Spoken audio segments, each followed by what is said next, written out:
All right. I'm sorry. I got a good explanation.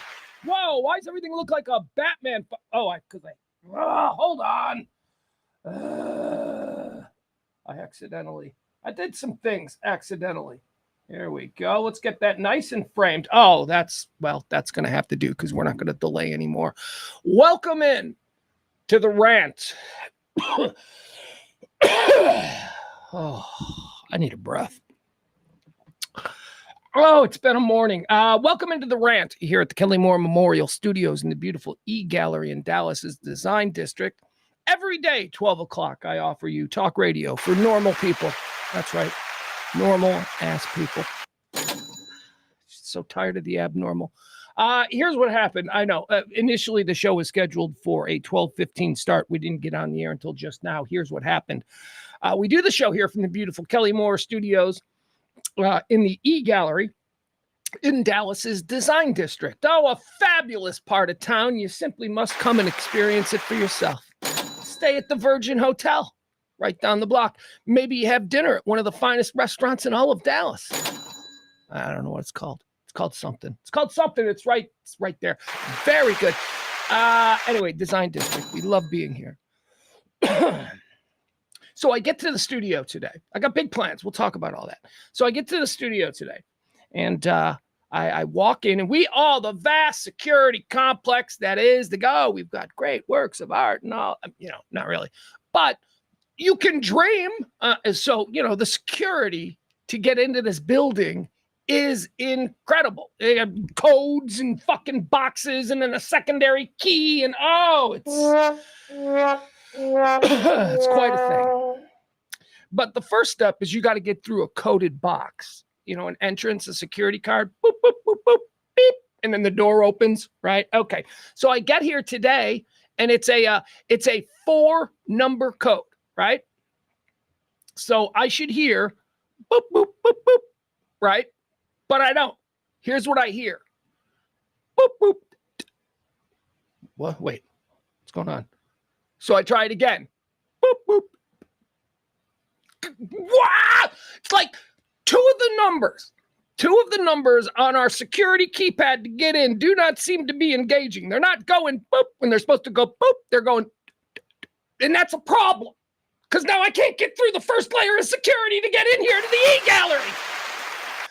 Luckily, there is a back entrance, but that back entrance requires a code for a parking gate, which is different than the code here.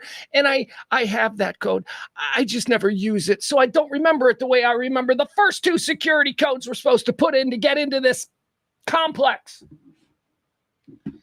So I got to call the man in charge, the man of the moment, the E-Gallery himself. And I got to tell him what's going on with the front thing. And so, but here's the thing, because he's such a goddamn bon vivant, raconteur, he's out of state somewhere. He got on a plane and went to watch one of his horses race. I mean, awesome. Don't get me wrong. I mean, that's awesome. That's like the cool jet set life of an artist, right? So he's at the track, and I'm like, dude, I can't get in. And he's like, well, and then he goes, did you try the back? And I go, yeah, but you got to understand, this is a very big building. And when you're at the front and they say, did you try the back? 2 things. One, you're either going to have to walk like half a mile around this gigantic building, or, and additionally, I should say, I got to remember the code. And I don't know the code. And now I got E. I can hear the horses, and they're off. Crowd going, and I'm talking to him. And I go, yeah, what's the code for the gate? And he goes, you have the code for the gate. See, he doesn't know it either. He doesn't know it either because we don't use the back. We come in through the front like gentlemen. So I had to pretend like I had the code, right? Because he's not going to dig through it. I know he doesn't know it either, and I know this is a whole thing. So I'm like, all right, don't worry. Enjoy your horse race. I'll get it done. So I had to go through a bunch of texts. I found the back gate. Anyway, I got in. That's the reason for the delay. So go ahead, Adam. Talk your shit on me, bro. There's a very good reason today. Hey, got an exciting thing. All right, let's do something exciting. I don't know who you people are. Actually, I do. I know who a lot of you are. But some of you, I don't know who you are. I'm going out. It's Friday. Let's go. I don't got my kid. Let's go. It's Friday. So here's what I'm doing. as soon as we finish the show. If you guys are in the area, come on, hey, say hello. You know, just come on out, hang out with me. I hate going places alone. You know, well, I mean, I'm not really going to this place alone. I've been invited, so I have friends who are not friends, people I know. Friends. So it's. But what I'm saying is, if you want to come out, you want to hang out. I'd love to meet some of you guys and have a beer and thank you for all the years of support and tell you firsthand about all the stuff that we got coming out. So where am I going to go? I'm going to Reiner's thing. Reiner's doing a live podcast, but it's not just a Mike Reiner. All right, let me tap the brakes here. Reiner's like my Dallas goat, right? He's like the guy in the business of what I do. And the way I see this business, he's the top of the mountain. He's done it. I'm like, I sort of look at him like somebody that I can fucking learn from. And the very idea that son of a bitch seems to like me, that's really good. So, I saw that they were going to be out there at the ballpark. We're in Arlington, right? Choctaw. Hold on. Hold on. Let's do this officially so that people can maybe take a screen snap or something like that. I don't know.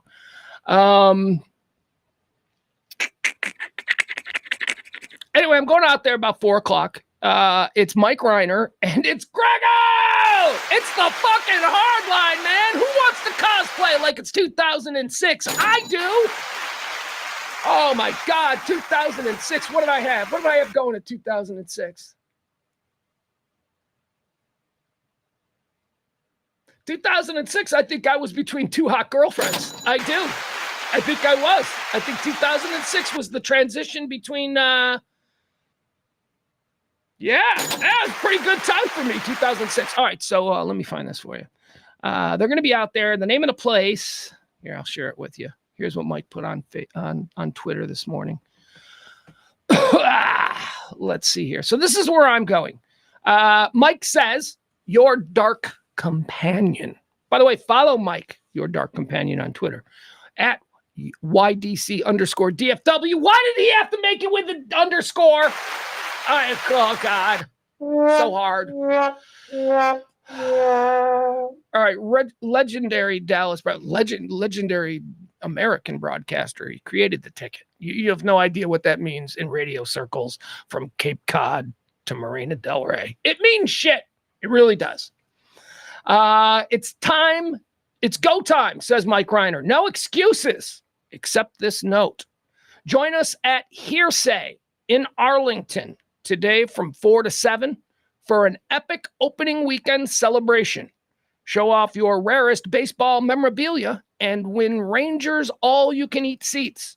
See you there. All right, there you go. Hearsay in Arlington. Here's the deal. Hearsay is in the old ballpark. It's like a really cool bar that's like in the old ballpark, and the new ballpark, of course, located right across the street.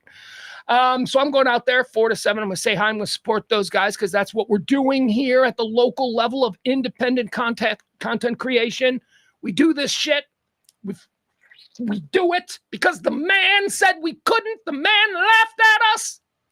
So I'll be out there. So come on out there with me if you want. He also included this handy dandy little note, just in case you need to get off work a little early. It says, to whom it may concern, please excuse the following Night Rider, and then there's a blank space for your name, from work, school, family, general obligations, and activities, so that they may attend your Dark Companions opening week remote in partnership with Hearsay Arlington. Whee! Here's the part that's got me getting out there. Hosted by Rhines and Grego. Come on, man. Come on, man. Come on.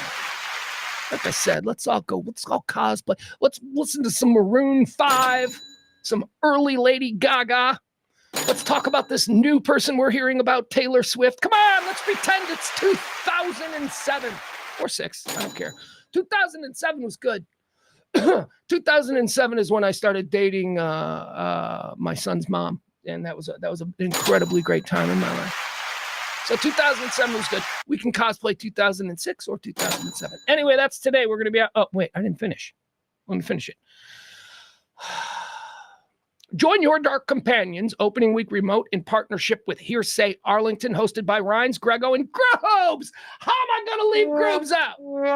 I swear to God, man, that was such a fun era of the ticket. That's Friday, March 28th. That's today. This excused absence is in accordance with mandatory action specified, adopted, and accepted within the bylaws of your dark companion and Stolen Water Media, LLC. Any attempt to circumvent or prevent attendance will violate said bylaws and shall be subject to penalties, including wild rants, angry declarations, excessive violence, and death, including dismemberment of offending parties. We know where you live. Thank you for your cooperation. Stolen Water Media looks forward to you being in attendance. There you go. They wrote a note for you. So the Hearsay restaurant bar, we're going to be out there. I'm going to be going out there to watch these guys, these legends, come back together in person. I mean, I'm telling you, it's very exciting. I just love it. Rhines and Grego and Grooves, baby. Come on. Who's with me? All right, so I'll be out there like 4. I don't know how long I'm going to stay, though.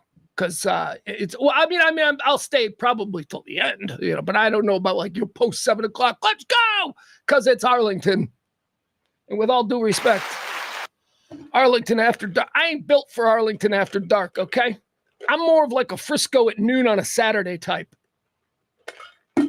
All right, April. Hold on. Oh, April's got questions from my little. April says,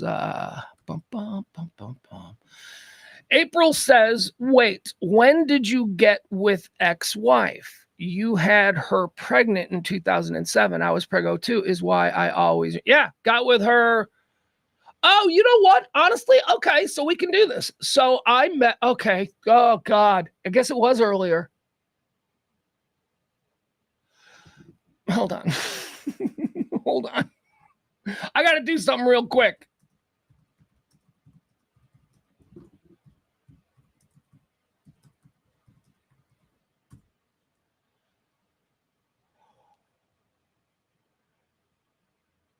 Wow. Okay. Yeah, you're right.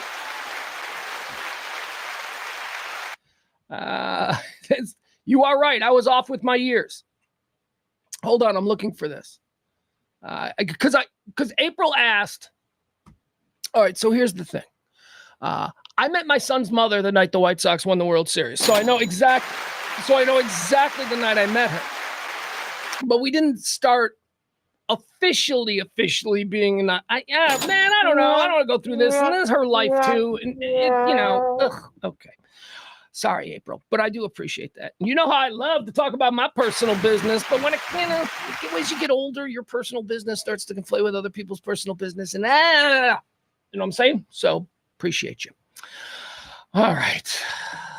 Sports Bras say Choctaw Stadium. Is that what it's called? Where the place is? Hearsay in Arlington. Oh, I'll be out there about 4 o'clock. I'm going to be watching Your Dark Companion, the reunion show of this is, let me put this to my friends in Chicago. I'll tell you what this is. Okay, so for my friends in Chicago, this is Stephen Gary. This is Stephen Gary getting back together, and they're doing a thing. For my friends in New York, this is O&A. This is O&A burying the hatchet and getting together and coming and doing a thing, right? I don't know that there was the level of estrangement between Mike and Greg. I don't know their personal business and all that kind of stuff. All I know that as a fan, this will be a thing. This will be so cool tonight. So come one, come all. Hearsay out there in Arlington, 4 o'clock, Your Dark Companion, or what I'm calling fucking hardline reunion. Woo, let's go. But don't shout that, because their rebranding is their own thing, and God love them, and it's their right. All right, let's get started. What else do I have? I got a bunch of stuff for you today. We're going to do some fun stuff. Let's see. What do I have? I got a note. I know there was something I wanted to start with. All right. I don't need any. Okay. So here we go. We like to talk a little bit of TV. It's the weekend. It's stuff you have to look forward to. Remember, guys, I'm telling you, the 3 shows that you need to be watching right now, the only 3 shows for my money that are worth anything that are on TV right now.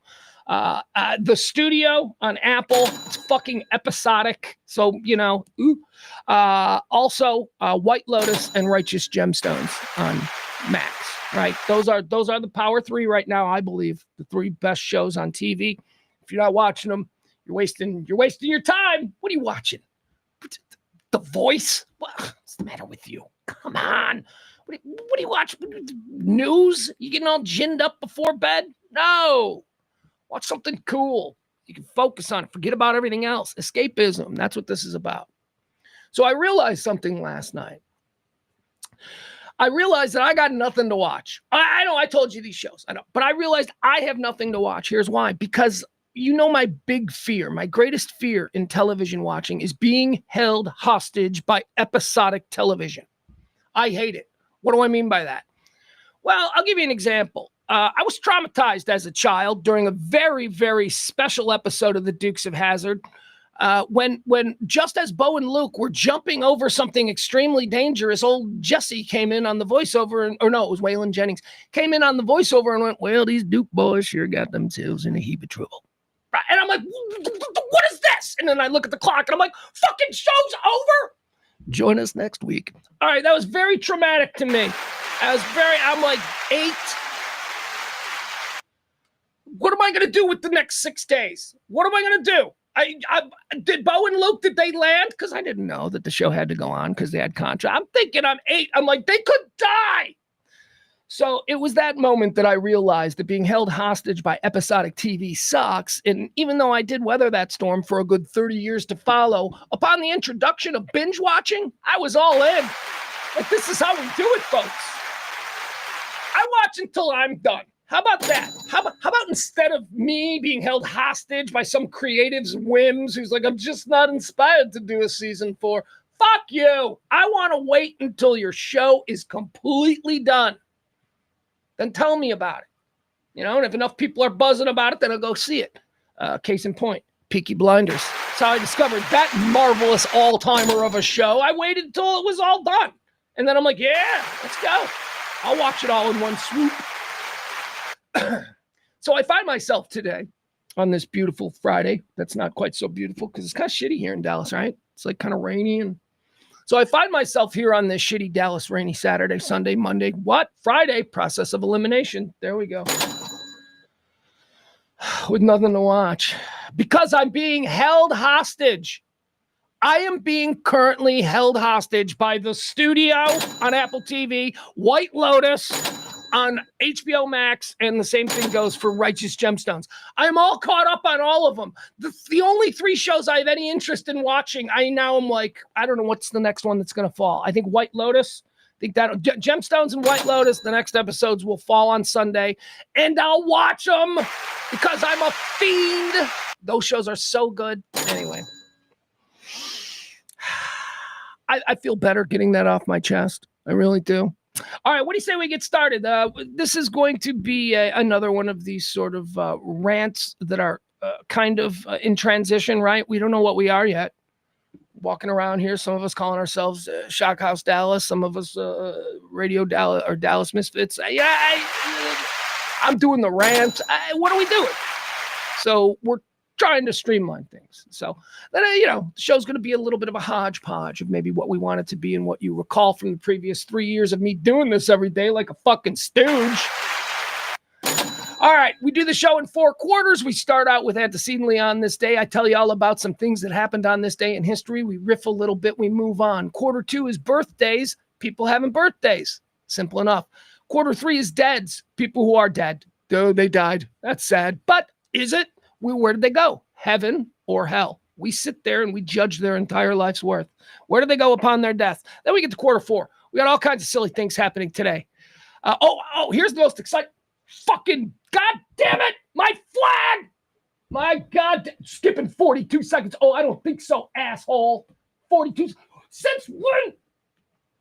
I'm losing my mind, man, with this TV. And if one more fucking person goes, you can just download it. No, you can. And then you can come over here and you can do it. Fucking, you can just. Everybody's so helpful. with the information that they're not willing to actually just do the work. You know, oh, fine. Really? You want to impress me? Don't impress me that you know how to do it. I know that there are ways to do it. I don't know how to do it. I don't have time to learn how to do it. You want to impress me? Come on over here and be like, I'll do it for you. And I'll be like, you're my new best friend. Thank you. There you go. That rant wasted that entire stupid YouTube commercial. I know the other option is I could just pay like $10 a month and not have to be interrupted by these. Oh, that's the problem. I'm using the wrong remote. Man, I'm 5 kinds of sideways today. Let me tell you. Scattered. We got real details on Naked Airport Chick. Remember Naked Airport Chick from the other day? We talked about it. We showed the video. It was cool. It was funny. It was funny. It was sad. It was funny. It was life. You know, it was just kind of a amalgam of everything right there. We got details on her. We know her name. I don't know what she looks like. I'm trying to get, is there a mugshot? That I don't know. But we do know what was going on with her. It ain't as funny. When you get the details, it ain't as funny, but you know, we're going to go there. That's what we do. Also, let's see. What else are we going to talk about? Oh, Mark Cuban's in the news. Do you see this? Mark Cuban's kind of now slowly dishing dirt on, you know, what happened with the Luka trade and what his involvement was. And he's not doing it in a sit down with Brett Baer or anybody. No, but he's doing it in random Facebook posts around Facebook. So we're going to read some of them. We'll find out exactly what's going on with him. All right, what do you say we get started? Enough of this nonsense. I don't believe, I'm so sorry. I've been so busy these last couple of days. And by the way, Monday is the start of Pledge Week. Pledge Week is where we need to raise the money for the month to continue. This is a crucial Pledge Week, but luckily I don't think the number is going to be all of that big. So I think we're going to be able to manage it. Anyway, Pledge Week is coming up Monday. So I don't know that we have an executive producer. I don't want to look at the numbers, right, until we have to set the exact number for Pledge Week. So let's not, sorry. Say Barney, Leslie, April, you know, all Jen, Byron, yeah, all you guys, one of you guys, maybe, did it. So anyway, but you don't need that. All right, let's do this, right? Let's, let me see.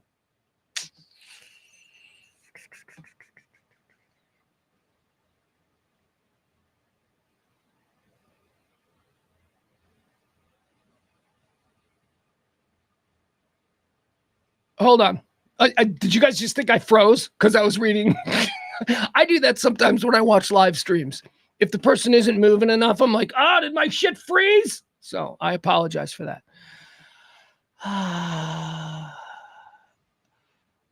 Jeff says, I need to get Ian as a guest. Would be cool to hear his George Young stories. You don't have any George Young stories. That's, you know, I don't know that he ever met. Actually, no, I know that he did, but I don't know that he has any stories. But he has. Yeah, when he's willing to sit down and crack all that open, man, that's gonna be an interview. That's gonna be good. That's gonna be good. I mean, because I know them all. It's world's most interesting man. I ain't fucking kidding you either. World's most interesting man. That's E, who runs the E gallery. It's insane. All right, let's see here. Oh, again, so I have to say this to my Chicago friends. He's Buzz Killman without the harmonica. How about that? How about that? If you're looking for, like, when I talk about E, when we talk about we're here at the E gallery, he's an artist and all this kind of stuff. He's very much to the Dallas scene, kind of what like a Buzz Killman would. That kind of, he just knows everybody. You know, he's just reminds me of him sometimes. Lately, not always, didn't used to, but now as he is settling into a grown up, I'm like, my man is turning into full Buzz Killman. That's something for my friends in Chicago only. Hold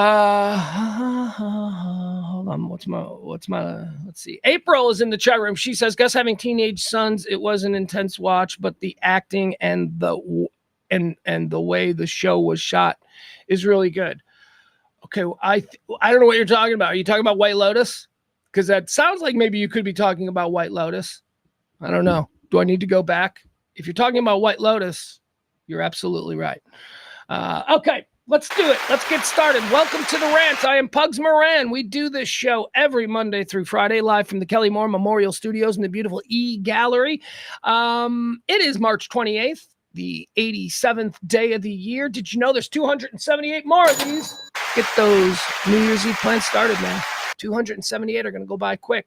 All right, let's do quarter one. We call it Antecedently on this day. We take a look back at all the things that have helped shape our understanding of this day, and we riff a little. All right, 1910, antecedently on this day, Henri Fabre becomes the first person to fly a seaplane. The Fabre Hydravian. He did it in France. All right, so the first seaplane.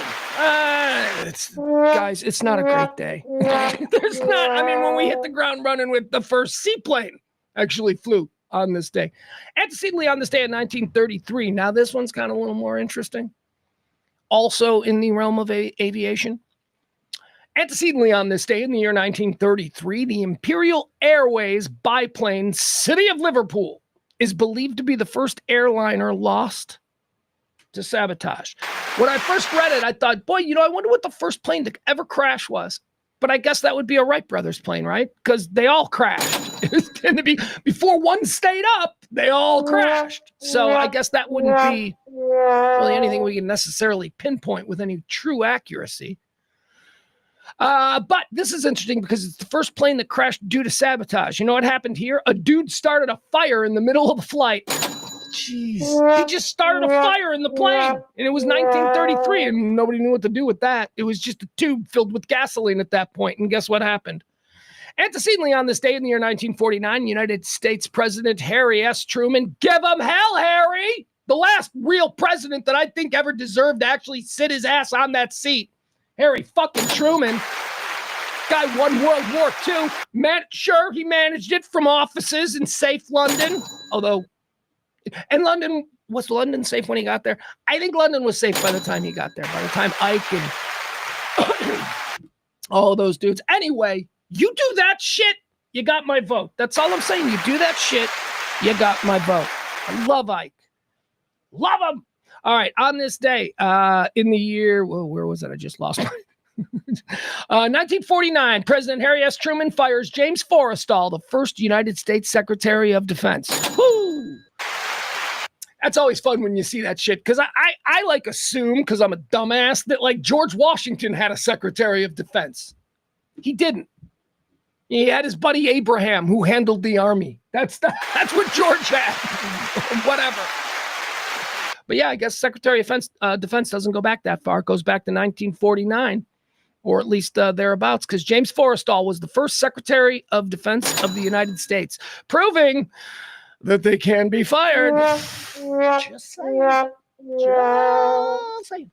On this day in 1979, a coolant leak. Oh, here's a big one. This is funny. It happened in 1979. I was 10 years old. Here's what I knew about this. Huge story. We're all going to die. But probably not. That's how my 10-year-old brain filtered all of the news of this day in 1979, which was a coolant leak at 3 Mile Island. The nuclear reactor outside Harrisburg, Pennsylvania, leads to the core overheating and a partial meltdown. A coolant leak? Seriously? Like that's what we almost all died because of something that could have been fixed by a trip to Track Auto? A coolant leak? Nah, it's probably more complicated than that, I'm sure. On this day, antecedently, 1979, the whole 3 Mile Island thing started. All right, let's move on to quarter two. Let's do some birthdays. These are people who were born on this day. I don't know if they were really born on this day. I mean, I didn't call their moms. I didn't speak to county clerks about, birth certificate records. But they say it's their birthday, so what do you say we get started? Here we go. Happy birthday, born on this day, 1905, Marlon Perkins. Gay. I don't know. But that would be a funny one if we found out Marlon Perkins was gay. Because we're always finding out that, people that, were otherwise thought to be heterosexual and, the very embodiment of what that whole thing. We always find out they're gay. That'd be funny. Marlon Perkins was the first animal dude. He had lions. Right?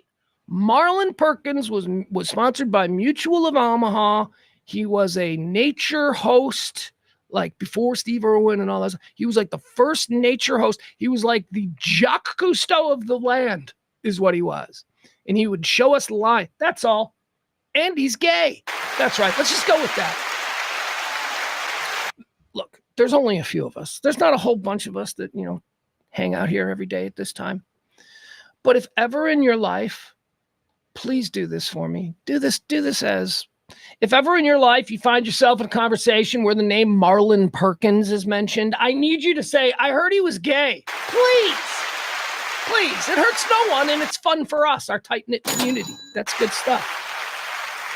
Marlon Perkins, born on this day in 1905. Born on this day in 1928, Zbigniew Brzezinski. No, try it again. Jamie, I told you to spell it phonetically for me. Jamie's my producer. Stole them from Joe Rogan. On this day in 1928, Zbigniew Brzezinski. Zbigniew. Oh, it's a fucking baller name, man. That's a good name. I like that name. You know you're smart. You give a kid that name, that kid's going to be smart. Because that kid, especially if that kid's going to be educated in America with a name like that. I mean, maybe he's educated in Poland, but I think he's a Polish American. I think he moved here when he was a kid. So you give a kid a name like that and put him into an American school, and then he's going to be able to spell and read, and he's going to be able to do everything way better than Jim Smith. I promise you that. Zbigniew Brzezinski was given a head start as far as learning writing and reading and alphabet letters and shit like that. He's also Mika Brzezinski's dad. Don't know if you know that. He was an important dude. He was an important dude in the Carter administration. He was, as it says, National Security Advisor to the United States. He was the guy that dealt with the Iranian hostages. He was our sort of advisor to all of that. Zbigniew Brzezinski. I mean, I don't know. I ran out of information on him right there. Could you tell? Born on this day in 1928.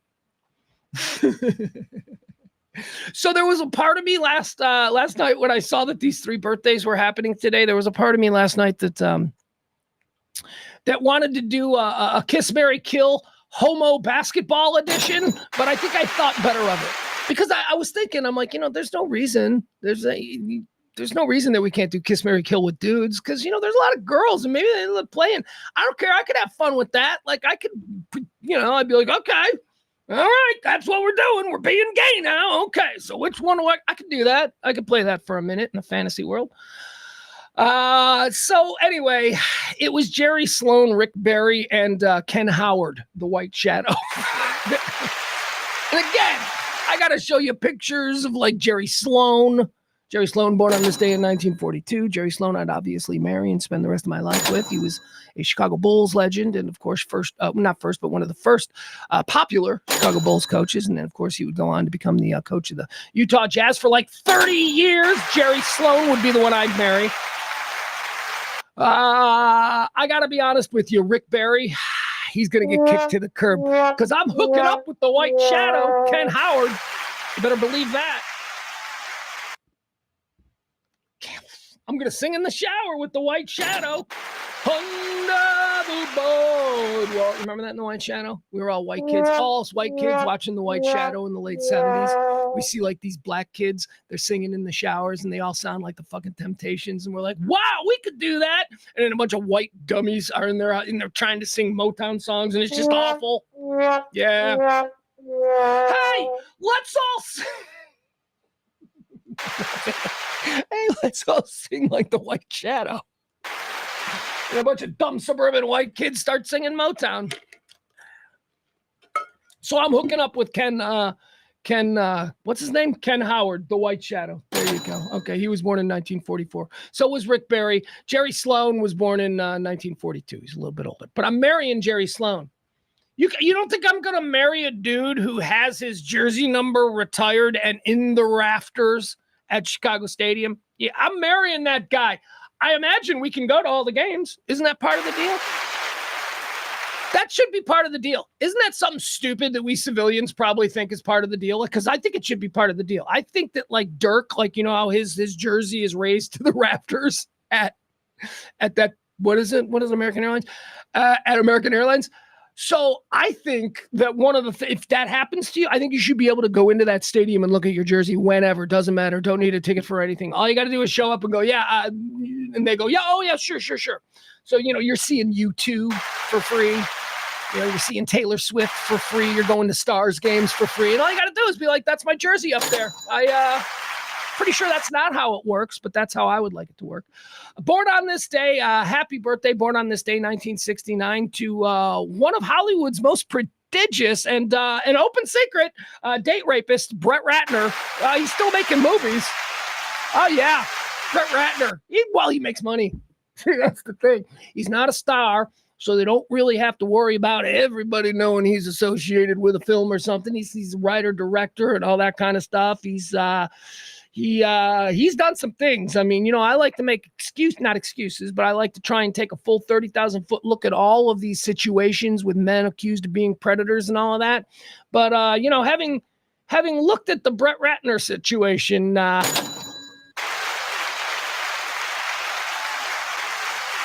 there are a couple people in Hollywood that, again, I just don't get it. Anthony Anderson is like chief among them. Why does Anthony Anderson get to keep working, but Louis Anderson had to be kicked off FX forever? I don't understand it.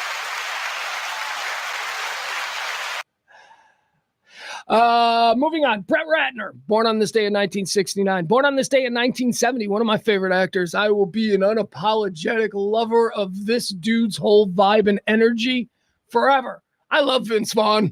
Vince Vaughn, born on this day in 1970. You throw Vince Vaughn in a scene in a movie or a TV show or a comedy or something, anything, you give that man some fucking dialogue and he's going to be electric. He's just electric. Has BO too. BO. See, doesn't that suck for him? Doesn't that suck for him? Because he probably doesn't have BO. He probably is a hygienic dude. But the one time I stood next to him at the Loon on Lemon, he had BO. And so here I am with a microphone now telling a handful of people that Vince Vaughn has BO. And it may have just been like a one-off thing. Anyway, Vince Vaughn, happy birthday. Born on this day in 1970. Born on this day in 1975. Oh, my God. Bloop. Born on this day in would you? Nope. Born on this day in 1975, Kate Gosselin. That's the chick. She's like, here's what she looks like. Meth head Katie Couric. Like if Katie Couric was like doing meth and living in Iowa, that's what she would look like. She's the chick who had like 40 kids use her ute as a water slide. She's just that. Kate Gosselin. Whoa, is that unappetizing? No, thank you. Born on this day in 1975. Born on this day in 1981. The exact opposite of Kate Gosselin. American actress. And just a delight. Just someone that I absolutely love. Just a delight. She needs to do more. I enjoy her. Julia Stiles. Julia Stiles, American actress, born on this day in 1981, kind of looks like Ronda Rousey, or Ronda Rousey looks like Julia Stiles. Like if someone needed to play Ronda Rousey in a Ronda Rousey movie, like if she did something now that was like worthy of a movie, because honestly, her accomplishments are worthy of like a Disney girl empowerment movie at this point. But if she was to do something like really amazing and they needed a woman to kind of play her, I'd say Julia Stiles. Although Julia Stiles is way too old to do that now, so ship has sailed. Ship is sailed. Jamie, cancel the Julia Stiles as Ronda Rousey pitch meeting. I love Julia Stiles. She's in Silver Linings Playbook. And if you people know me, you people know that Silver Lining. My son makes fun of. My son calls it my movie. That's your movie. Like every time we pass, but that's your movie.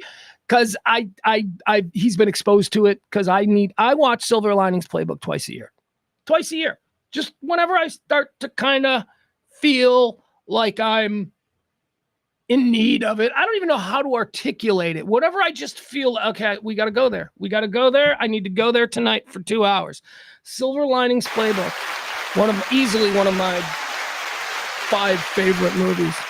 Oh, you say that all the time, Pugs. Your 5 favorite movies. Why don't you make a list? Okay. Finally, I have decided, because it's Julia Stiles' birthday, an actress who plays a pivotal role in one of my favorite movies of all time, that I will actually give you my 5 favorite movies of all time very quickly. Say it with me. Number 1, we all know it.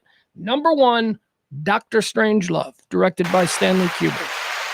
That is the best film ever made. That movie is so great. Number 2.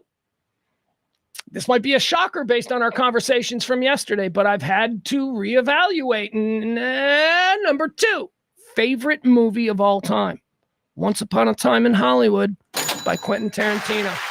Look at that. That's my second favorite movie of all time. Number 3, what is my third favorite movie of all time? We're talking about it. Silver Linings Playbook. Yeah. Bradley Cooper, Jennifer Lawrence, Robert De Niro. Oh, God, who else? Julia Stiles. It's so good. It's so good. Number 3, Silver Linings Playbook. Number 4 is Boyhood. Richard Linklater, Boyhood. Oh, by the way, Silver Linings Playbook is David O. Russell. Boyhood, Richard Linklater. I love that movie. I love that movie. I love that movie. Boyhood. Number 4, favorite movie of all time. Best picture from when? 5 years ago? I think something like that. Boyhood, Richard Linklater. Just the scope of it. That's the movie that it took 12 years to film because they wanted to show a real boy, the same actor, actually aging. So every summer, like when they started making that movie, they signed all of these actors to contracts that said, every summer for 1 month for the next 12 years, you have to be available. It doesn't matter what else you're doing in your career at that point. You have to come and be available. And the movie is just so brilliantly shot because after that 12-year period and they cobbled the movie together, you literally watched an entire family age. You watched a boy grow from a small child to going off to college. It was brilliant. Oh, Boyhood. Number 4, favorite movie of all time. Number 5, Goodfellas. Yeah, there was a time when Goodfellas was 1, but then I saw Strangelove, and it was over. There you go. Those are my favorite 5 movies of all time. Strangelove, Once Upon a Time in Hollywood, Silver Linings Playbook, Boyhood, and Goodfellas. These are the best. We celebrate them on today. Julia Stiles' birthday, one of the stars of Silver Linings Playbook. Born on this day in 1981. Born on this day in 1986. How about Lady Gaga? Gaga. Happy birthday. I like her. I dig her. She's cool. I don't know if I could be around her for all of that long. Like, I don't know if hey, Pugs, you want to go on a 12-hour car ride to Florida in the backseat with Lady Gaga? I bet you that would be a real pain in the ass. I don't know if she'd still be cool. I know she wouldn't like me. I don't give warnings before I fart. I'm just saying. Lady Gaga, born on this day in 1986. She's a genius. I don't think people really know her story. She was a child prodigy. By the time she was 8, she was playing at Carnegie Hall piano concertos. I mean, she's a legit thing who also went super pop and then went, oh, but I'm also fucking real. Gaga, legit. And I love... Oh, no! The button's stuck. Everything's going wrong today. So hold on, we got to do this thing. We'll take a time out. Hold on.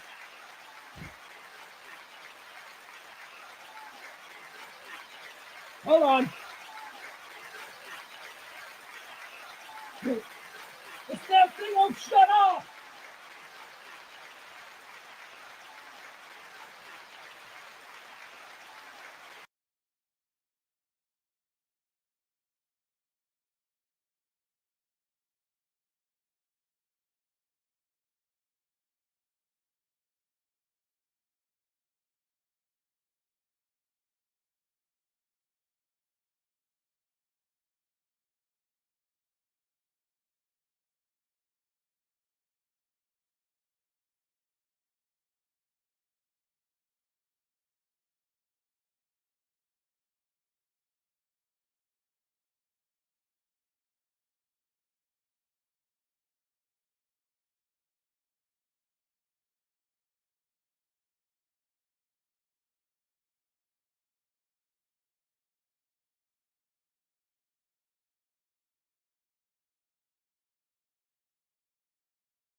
All right, here we go. We're back. All right, I don't know. Oh, and look, my camera got all whee.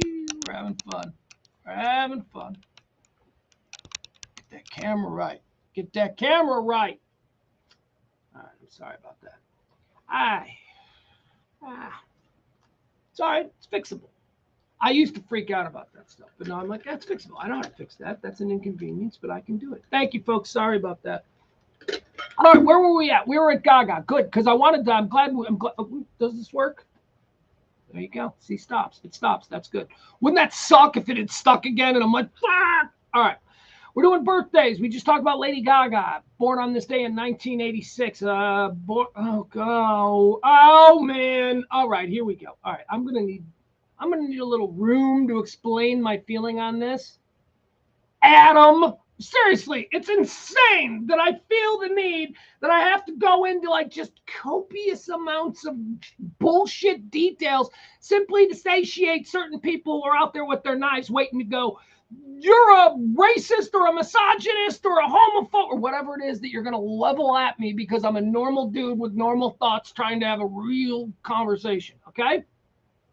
So there's a dude whose birthday it is today, and I hate this guy. I mean, hate is a strong word.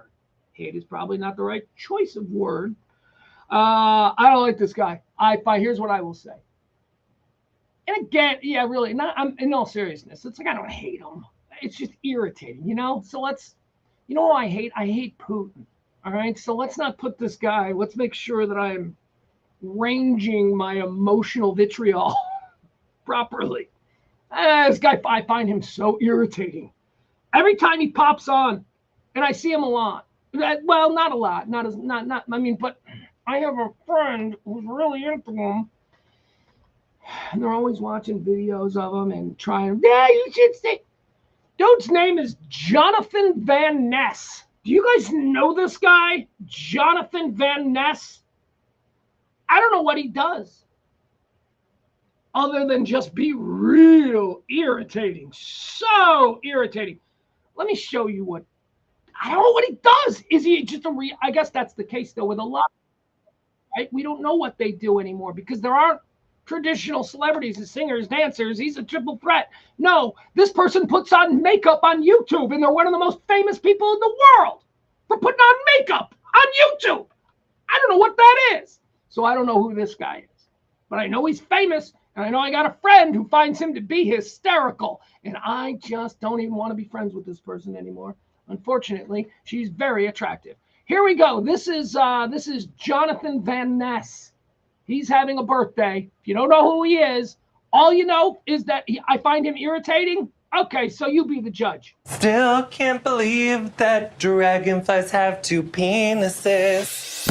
Hi, I'm Jonathan Van Ness. I got burning questions and I need answers. Why is hair so major? Am I dependent on snacks? Are bugs gorgeous or gross? If you want to let her walk on your hand, that's fine. My private parts are tingling with fear just thinking about that feeling. Yeah, okay, so that's the whole bit, right? You get what that bit is? I find it irritating. And I also, as someone who works in the art world, and somebody who knows an awful lot of real gay men recently, because let's elephant in the room. That is the stereotypical uber flamboyant gay persona from the 1960s and 1970s. That's Rip Taylor on the Gong Show. That's Charles Nelson Riley. That's Paul Lynde. We know what that is. That is a throwback stereotype characterization of what a gay man is. And as I was saying, I work in the art world. Dude across the street is a gay man. Dude across the street whip my ass. Dude across the street is not doing that. These kinds of representations, these irritating representations done solely for, I'm guessing at first clicks and then dollars, whatever, is setting gay men back generations. Okay? Drives me insane. First of all, can we talk? I've talked about this a lot. That affectation, the voice. You know, this one, you know, they all talk like this. They don't all talk like that, right? I mean, they're putting that on when they need to. Let me show you something else that I saw here. This was interesting because coincidentally it was trending yesterday, or at least I saw it going around on the Twitter, and I wanted to play it. It's Robert Kelly. I don't know if you guys remember Robert Kelly, an old friend of the Pugs and Kelly show, a great, funny comedian. Love Robert Kelly. Robert Kelly, this clip from his podcast was going around, and it's about the very same thing that I'm talking about here and what this Jonathan Van Ness guy is doing. So let's listen to this. Here you go. Accent, that's made up. That's just peacocking. I was talking to an anesthesiologist, and he said when gay guys come out of the anesthesia, they talk regular. It is weird. I went to school with a guy who talked like me and you, and then like literally came out of the closet, and he's like, I've been gay my whole. I'm like, well, that was your secret voice too. You guys all just talk alike now. I don't It's fun to understand talk gay. It is funny. I think it's their way of just saying like that way when they like, you know, if there's a cute guy at the table they're working, you know, they'll be like, all right, can I start you guys with anything? It's like it's just his way of being like, I'm a gay guy. Yeah, It's funny on a sitcom though, if it was two gay guys, and then when they're in their apartment, they just talk regular to each other. Like, they don't need Dude, that. pass me the Xbox remote. You want pasta or you want what's ziti? You want ziti or linguine? All right, cool. I got Cubans. Hang on one second. Hey, We're staying in tonight. We're beat. I'm tired. We're gonna stay with the dogs. Anyways, Have fun though. Get crazy. Have a yeah, shot for love us. Madonna. Wish we could go. Bye. These fucking queers. These guys. There you go. Don't disagree. Don't disagree at all. Although I see Adam in the chat room. Here we go. Wait, I gotta make sure Adam gets his piece here, because I love this. This fucking spineless. Gay people aren't a monolith. No, but stereotypes are real. And in the public, you know, the people who treat gay people a certain way every day, they're more likely to go with what the stereotype is instead of standing there and going, hold on, gays are not a monolith. Your argument is fucking unnecessary, Adam. Okay, of course, gays aren't a monolith. Every human being is different, regardless of their sexual orientation. That is not what I'm saying. What I'm saying is that of all the gay men that I have known over the years, absolutely none of them act that way. And yet I have seen gay men in public performatively being this way. And this guy, Jonathan Van Ness, who, you know, I don't know anything about him. I don't know anything other than, you know, my friend says he's very funny. Okay, great. I didn't see anything that I thought was funny. I was just irritated by this guy setting gay men back generations by this nonsense. All right, thank you. Look at me. Look at me being supportive of the gays and also going, knock it off. All right. And by the way, here's the other thing. Here's the other thing that I fucking reject at this point in my life in 2025.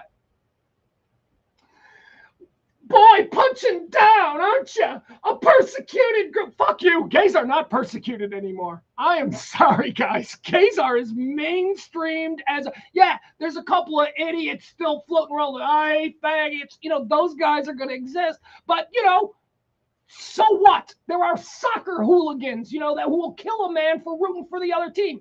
Idiots abound. The most of us, the majority, regular people, gays are not a persecuted minority anymore. Now, maybe you want to move the goal, you want to move the goal line a little bit. All right, I'll have a conversation about trans with you, because I might agree with you on that in this moment, they are certainly a marginalized and persecuted part of American society. But gay men fucking are not. They're in charge of everything. They've replaced the Jews, ladies and gentlemen. It's the gays now. So stop it. Stop it with the punching down. Stop it with, they're not a monolith. We need to protect the gay men. The gay men in their fucking $150,000 house or cars and their, you know, homes in Aspen. Oh, yeah, they're a persecuted minority. But again, the goalpost has been moved recently, and now we're talking about trans people, okay? Trans people and gay people are not the same thing any more than in 1980, a gay man and a pedophile wasn't the same thing. You know why? Because they're not a monolith. Thank you. All right. Happy birthday, Jonathan Van Ness, born on this day, 1987. Ugh. I'm done. You know what? I'm done with birthdays. We're out of here. Adam ruined it. Adam and Jonathan Van Ness, they ruined it. Sorry, Derek Carr, born on this day in 1991. Nobody cares. Let's do the deads. These are people who died on this day. People of, some note, celebrities, if you will. They passed on. We decide where they go, heaven or hell. All right, let me see. What do we got here? Oh, right out of the box. This is interesting. 1584. 1584, this man died. He was known as Ivan the Terrible, ladies and gentlemen. Ivan the Terrible.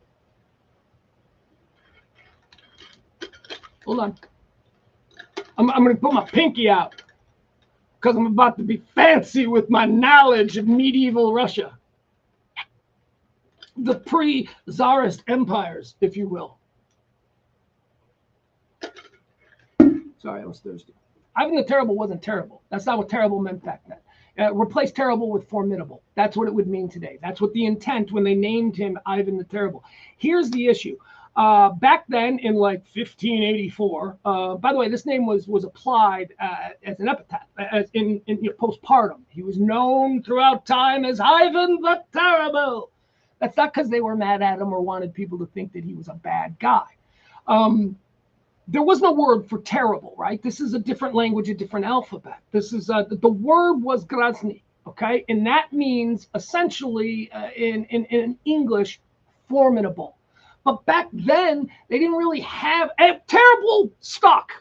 So it doesn't mean that. What they meant was he was very formidable. He was the first Tsar of Russia. He united the country. He created the first empire. He modernized the country. He took it from this medieval feudal state into an empire.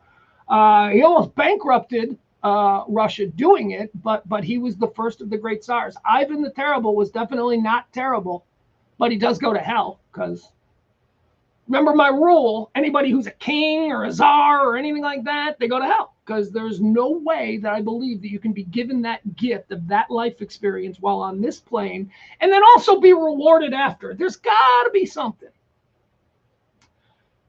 Dead on this day, 1584, now in hell, Ivan the Formidable. On this day, dead, 1953, Jim Thorpe, the Torpedo. No, that's not what they were called. That was the swimmer, right? The swimmer was Torpedo. You know who Jim Thorpe was? Jim Thorpe was the Indian. Jim Thorpe. Sorry, Jamie. Jamie gets very upset. Native American. Jim Thorpe was the Native American. Why ain't he got a Native American name? Is what I always thought as a kid. Jim Thorpe sounds like a guy that lives across the street. He doesn't sound like some Indian. Sorry, Jamie.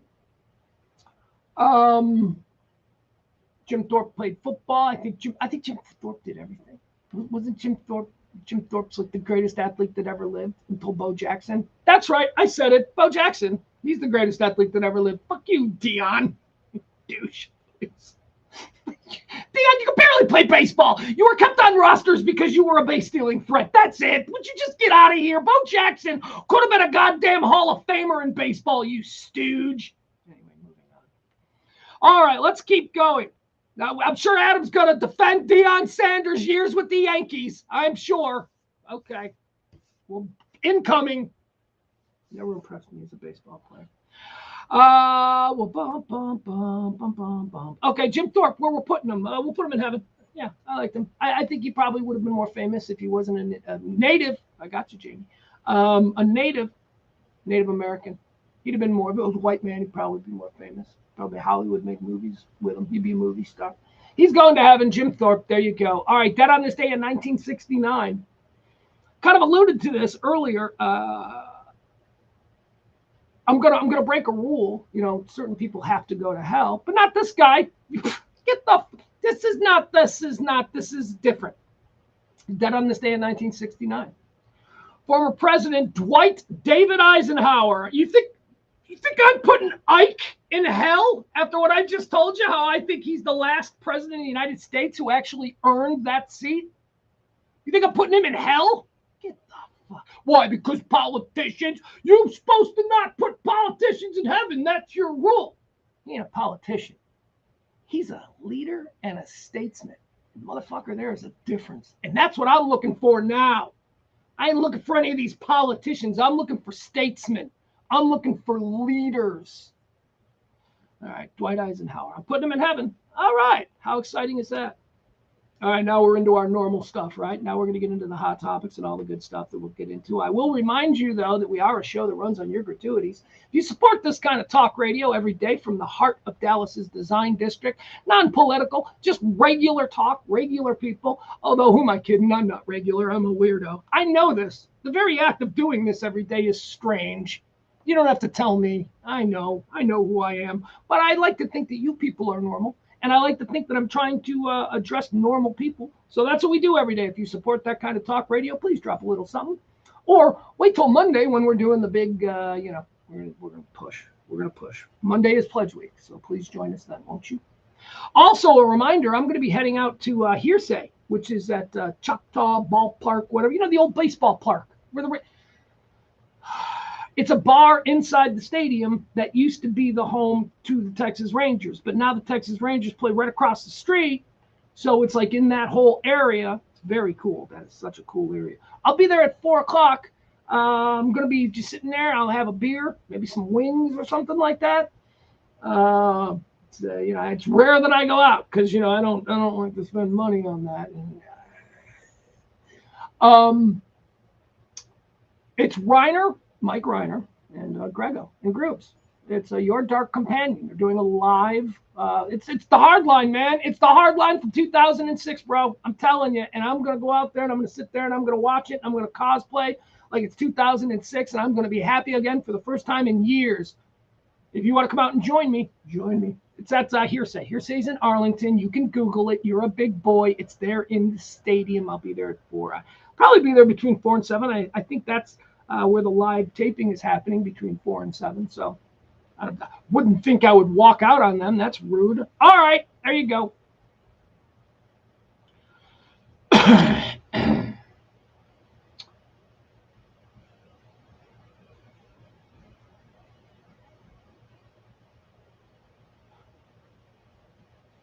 Is the mic now? Oh my God, you guys. Oh my God. Oh, Jesus. Where's Byron? Did Byron text me? Oh, no, but Rob did. All right, I'm sorry, guys. Yeah, it's because remember back when the fucking box, when I had to be right back. So are you telling me that entire segment was now on a shitty mic? Okay, I'll fix it. I'm sorry, guys. Oh, for crying out loud. Thank you, chat room. Yep, there it is. Wrong mic is on. Fucking idiots. Mm-hmm. Hold on.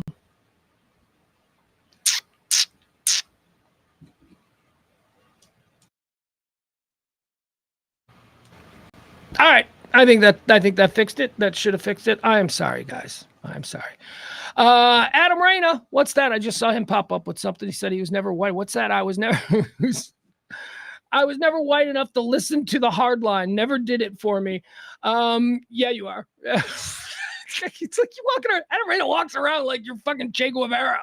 Dude, you look like an Italian dude. You act like you're not white. Like you haven't received a lot of the benefits of white people. You look like a white guy. I didn't know you weren't. I don't know why. Italian, Greek. You're not dark-skinned. You have a very beautiful hue, which is now a sexually desirable shape because he's no longer getting fat. Yeah, thank you, Rob. Rob was the one who I caught the attention of. Adam out here. Adam out here walking these streets like he's Malcolm X. Like he's, I've never understood the white man's ways. Stop it. All right, let's get going. Let's get into some of the things here. You're welcome. There you go. Thank you to Rob who got my attention here. Where are we?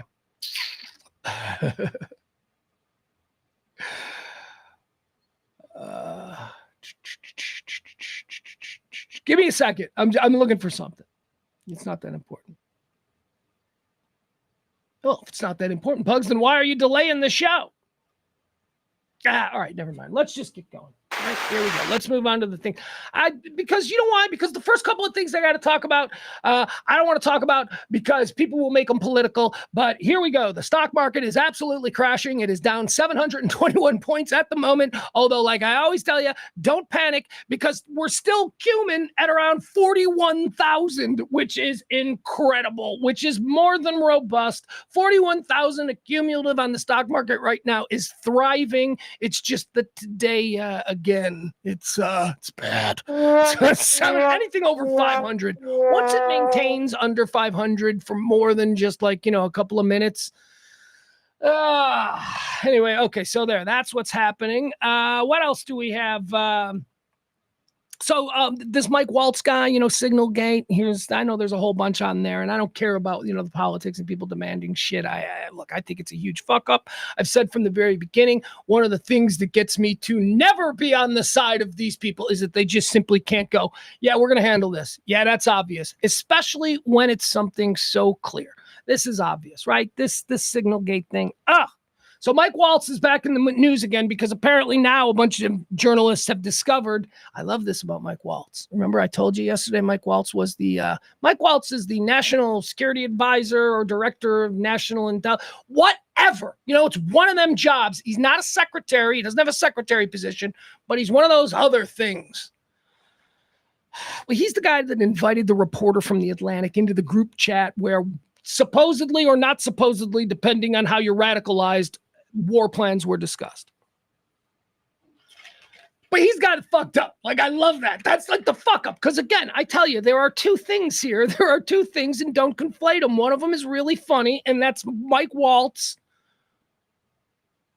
sending an invite to an enemy. And the other thing is that enemy then being able to see that Pete Hegseth is doing some shit that ain't good. All right, so that's it. There's two ways. There's two things. What Mike Waltz did was hysterical, stupid, and incompetent, but not necessarily illegal or anything like that. Hell, if he wanted to spin it, he could go, no, I did it on purpose. I'm a whistleblower, and he could be a hero.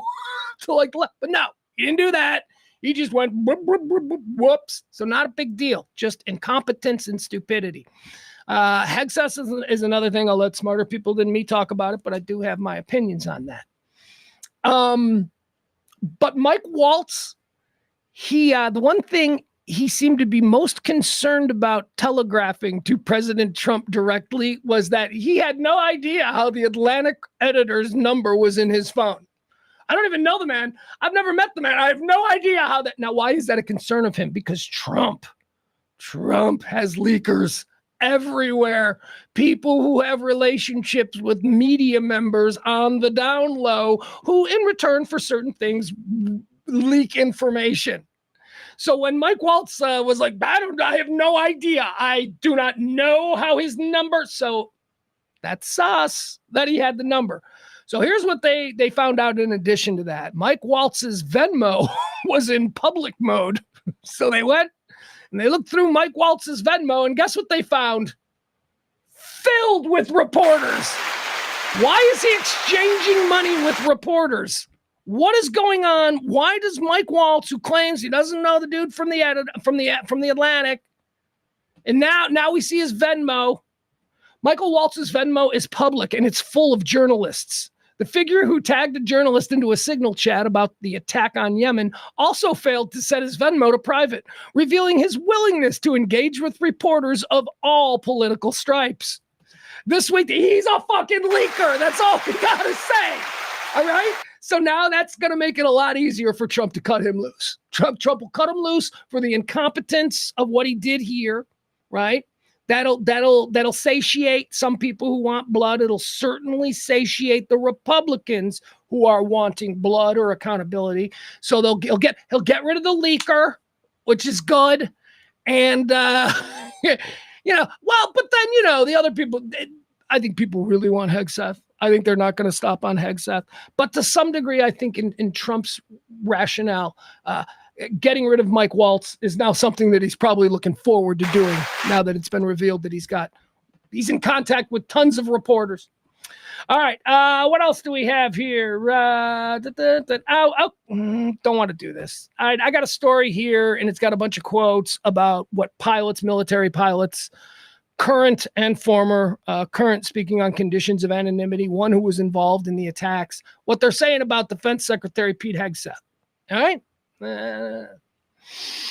All right, I'll share you some of these quotes. Here you go. These are some quotes from pilots. The whole point about aviation safety is that you have to have the humility to understand that you're imperfect. Because you see, everybody screws up.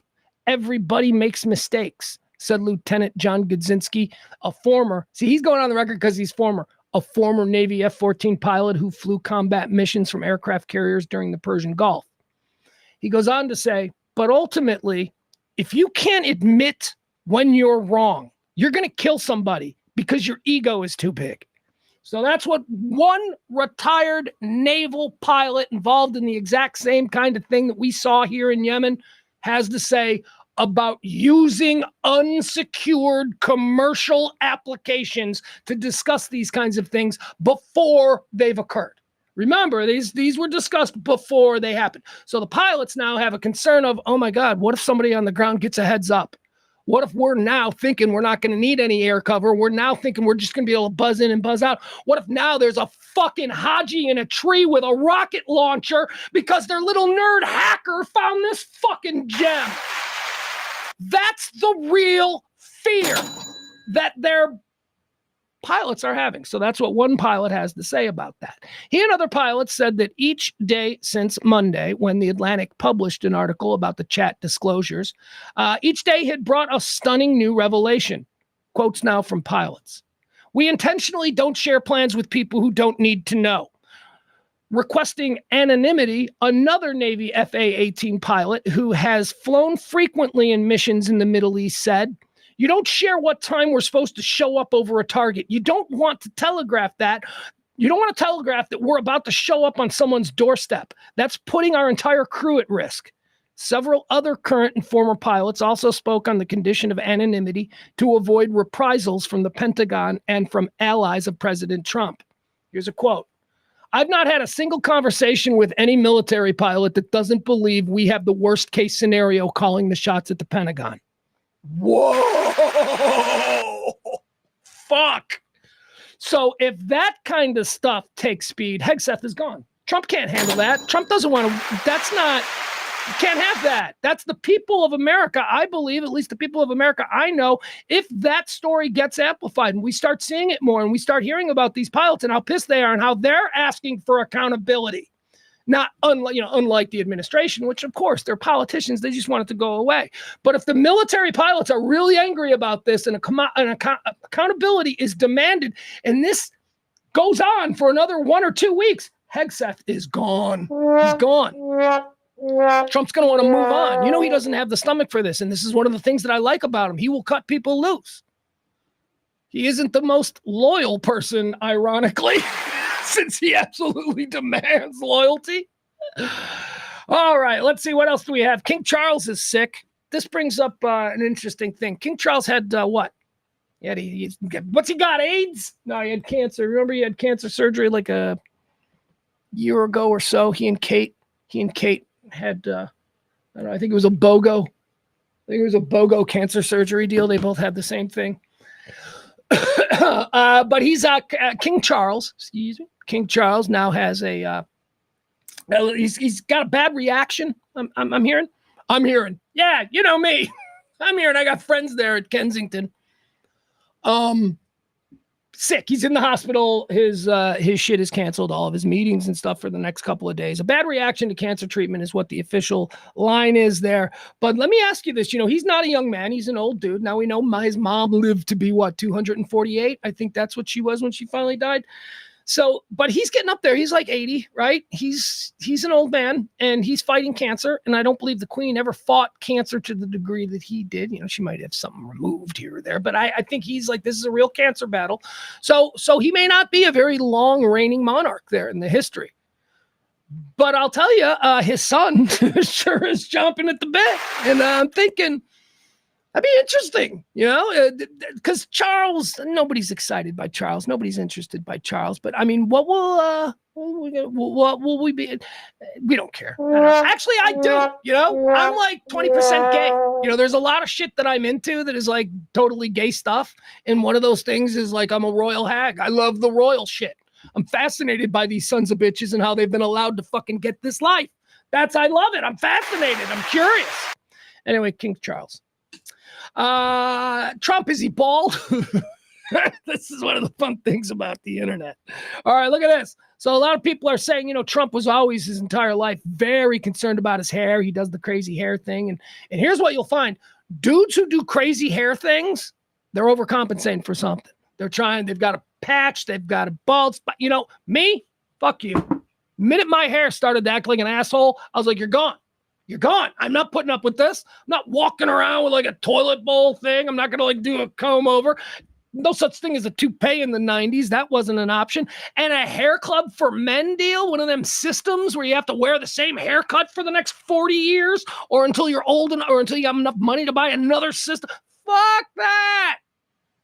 No. So I'm like, fuck you. I'm shaving my head. I'm going to look like a thumb. I'm going to happily look like a thumb from 28 on.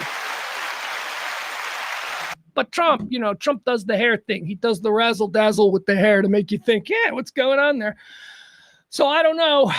Is he going bald? They're saying this picture kind of proves that he's going bald. I don't know how big you can make it, but if you make it big enough, you can see that's a comb over. He's got nothing on top. There is nothing. He is combing that over. Personally, I think that he should shave his head. I think he should do full on Lex Luthor. Wouldn't that be the deal? Wouldn't that be great? He ain't running for anything else ever again. You think that dude's campaigning for president again? And that dude's president for another 4 years after this, it's because he's decided that he's going to be president for another 4 years. Fucker ain't running for anything. He don't have to worry about his hair. He should go full on Lex Luthor. Just shave it. Just let that be great. I'd be down for that. I'm down for any of the funny shit that clown's up to. All right, here we go. What else do we got? Oh, let's do the update on the naked girl. All right. Oh, fuck. Yeah, Pugs, well, why don't you spend a couple of minutes having a good laugh at the expense of a really tragic situation and a girl that's dealing with some difficult mental stuff. Okay, that's what we're going to do.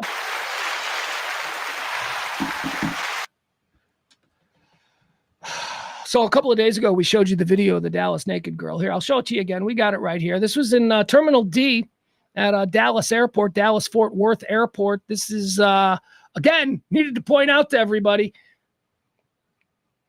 Yep, there it is. This is where Spirit and Frontier have their planes. So we're dealing with this kind of person over there at Terminal D. Here we go. Let's watch her. She had an episode. So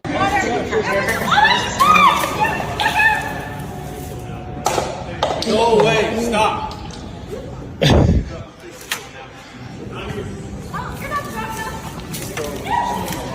Oh, shit. What the fuck?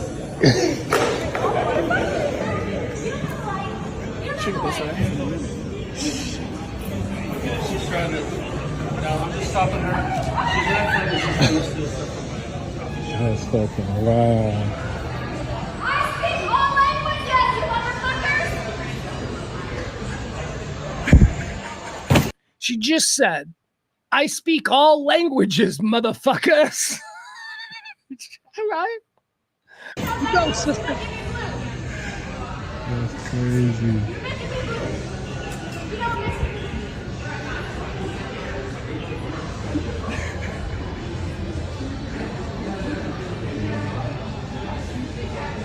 Oh, shit.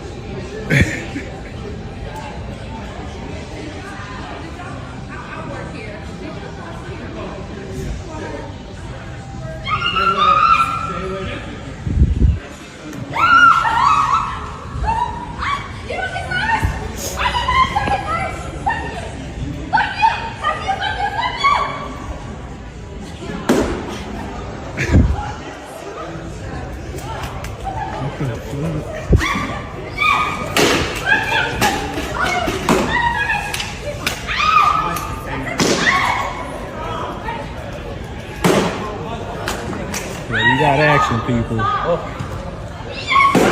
Oh, she fucked that hoe up. Oh. All right, there we go. That's who we now know as Samantha. Her name is Samantha. She's got a full name, but that we don't need to promote. That was wild, wasn't it? That was crazy. Funny even, and all of that stuff. And then the real world creeps into it, and we realize and learn that she did all of that in front of her hysterically crying 8-year-old daughter, who was watching mommy have this freak out while all of that was going. Well, we were laughing. It's funny, right? It's funny. It's crazy. Look, she's naked. Hey, would you? Sure. Life is complicated. There's a lot of moving parts going on all at once. Having one reaction to a situation shouldn't make you an evil person. It should just make you somebody who fell down the wrong path, who followed the wrong lead, who was maybe attracted to the more base element. Yes, naked hot girl running around at DFW. That's interesting. Let's go with that. Let's not think about why she was doing it, or that she's got an 8-year-old child there watching this. All right, so here's the story. She's insane. She's told police that she failed to take her medication, and that sometimes when that happens, this is the result. And they don't say what the medications are, so I can't do any kind of diagnosis based on. Oh yeah, obviously here she's hearing voices. That's what. So we don't know, but she is obviously that is bipolar behavior. I'm not an expert. I don't know. That is bipolar behavior. Let's start there. So she's probably not taking her bipolar medication. Again, let's harken back to Silver Linings Playbook, right? My third favorite film of all time. What do we know about? What do we know about bipolar medication? It flattens you out. Nobody wants to take it. Ain't nobody who's suffering from bipolar disorder wants to take that fucking bullshit, because just kill yourself, because there's no reason to live. So she missed her dose. That's what she says. Here's the story, though. A distressed woman stripped down to her birthday suit and allegedly assaulted airport workers in a viral freakout caught on camera. Samantha, we'll call her. Allegedly. See, here's the other thing that we didn't know about, because that video is just funny and it's cut specifically for clips. It's cut so that we can go ahead. She attacked 2 people with a pencil. She stabbed a dude in the face twice with a pencil. That was on. He was at a desk. He was working. She ran up to him, grabbed the pencil off the desk, and stabbed him in the face twice. She bit another dude's arm and also stabbed him with the same pencil. So, it wasn't quite as fun and silly as maybe we were all led to believe. Samantha allegedly stabbed 2 people with a pencil and bit a restaurant manager while parading around in the buff during a manic episode at Dallas-Fort Worth International Airport on March 14th. The wild woman, who called herself the Goddess of Venus, allegedly stabbed a manager of an airport restaurant in the head and face with his own pencil as he tried to subdue her. She's also accused of biting a forearm of another, breaking the skin and causing bruising. Video of the incident circulated on social media shows the full spectrum of her erratic behavior, including her breaking a display television, throwing water in the air, moving her hips suggestively, and prancing about maniacally as travelers gawked and recorded with their cell phones. That's some bad writing right there. Oh, God, here goes Pugs with his journalism stuff. That's bad writing. It says video of the incident circulating on social media shows the full spectrum of her erratic behavior. No, it doesn't. It does not show her being violent. The video that circulated showed her being wacky and naked. Didn't show her biting and stabbing someone in the face with a pencil. Police found her, because remember the video ends, she runs off and nobody seems to be chasing after her.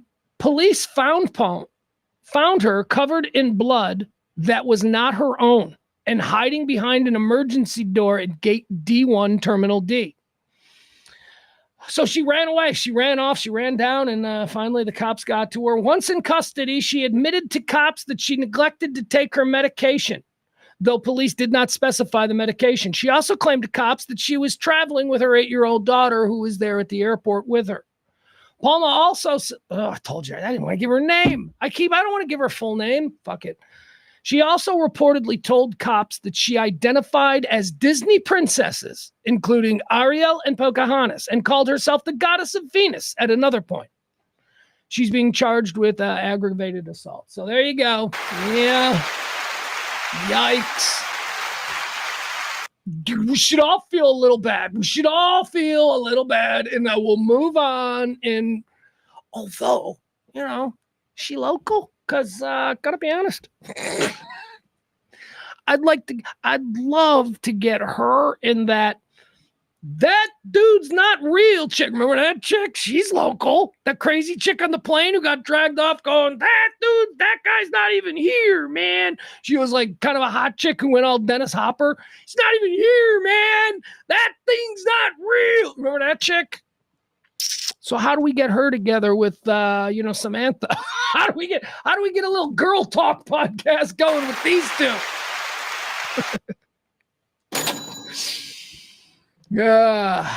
All right, let's see. What else do we have here?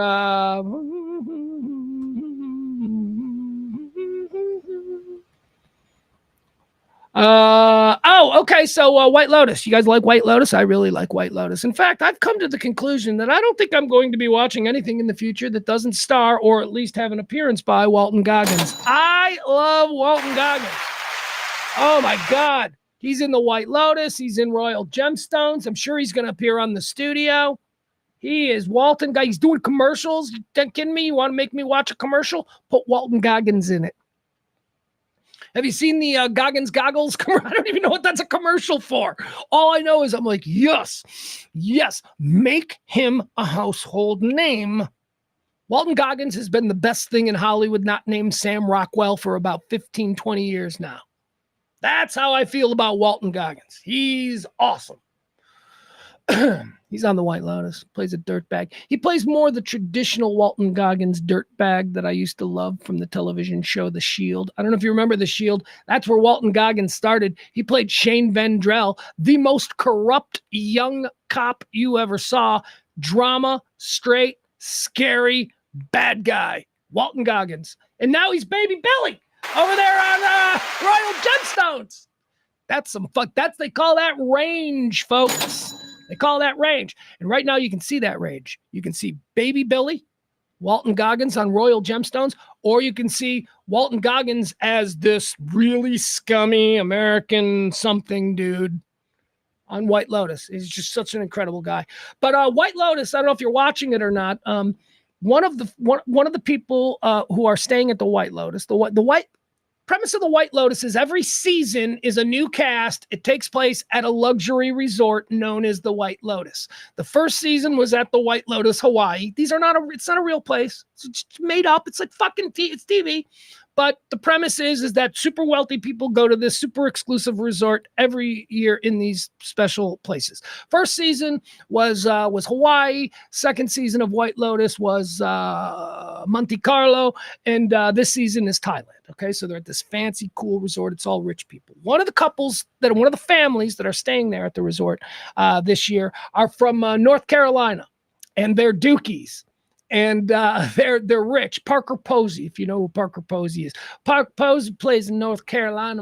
She's very socialite. She's like a socialite, North Carolina, that kind of thing. And she's very, very, very proud of her Dookie heritage. She's a Duke, right? And she shits on North Carolina and she shits on other things. Very fun. It's just part of the character that she is a Duke snob. Duke does not like it. Duke University is very upset with the White Lotus TV show because they say, we didn't agree to any of this. These characters are terrible people, and we do not like that they are so now associated with Duke University. Duke University did not approve of references to their school in the White Lotus.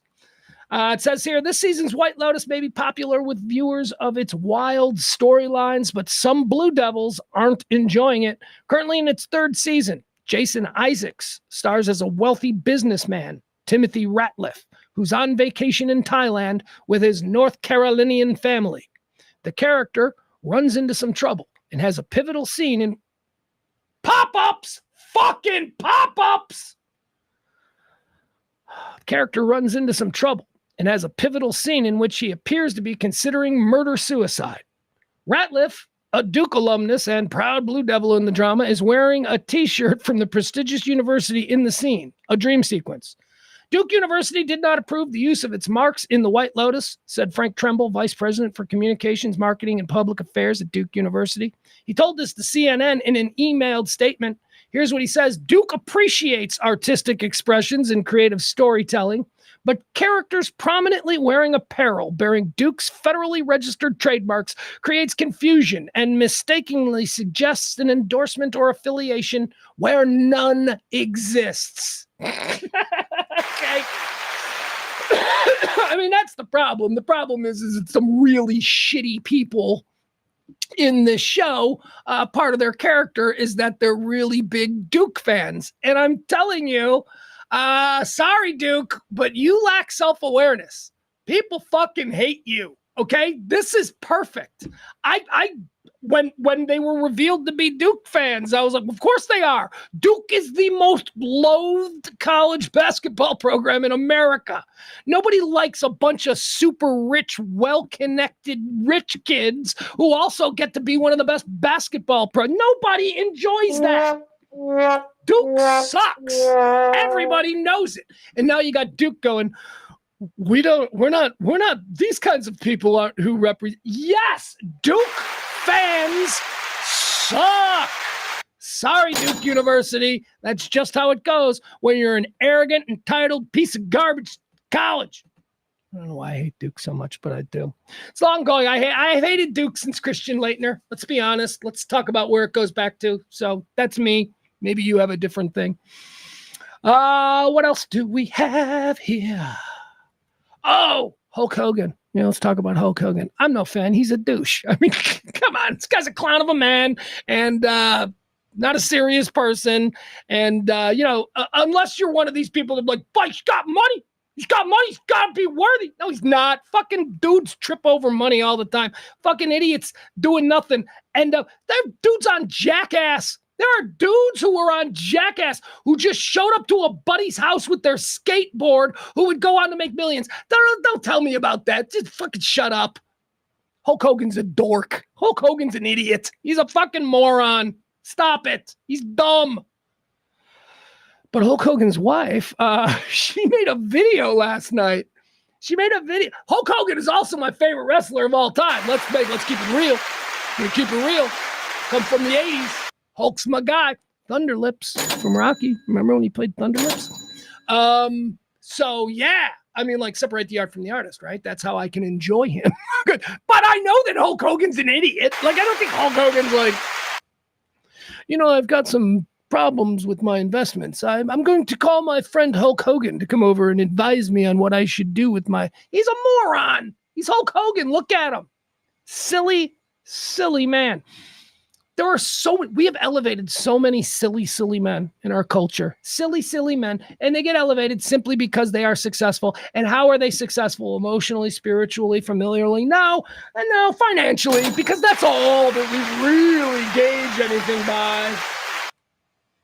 Anyway, don't want to go off on a rant there, but I just did.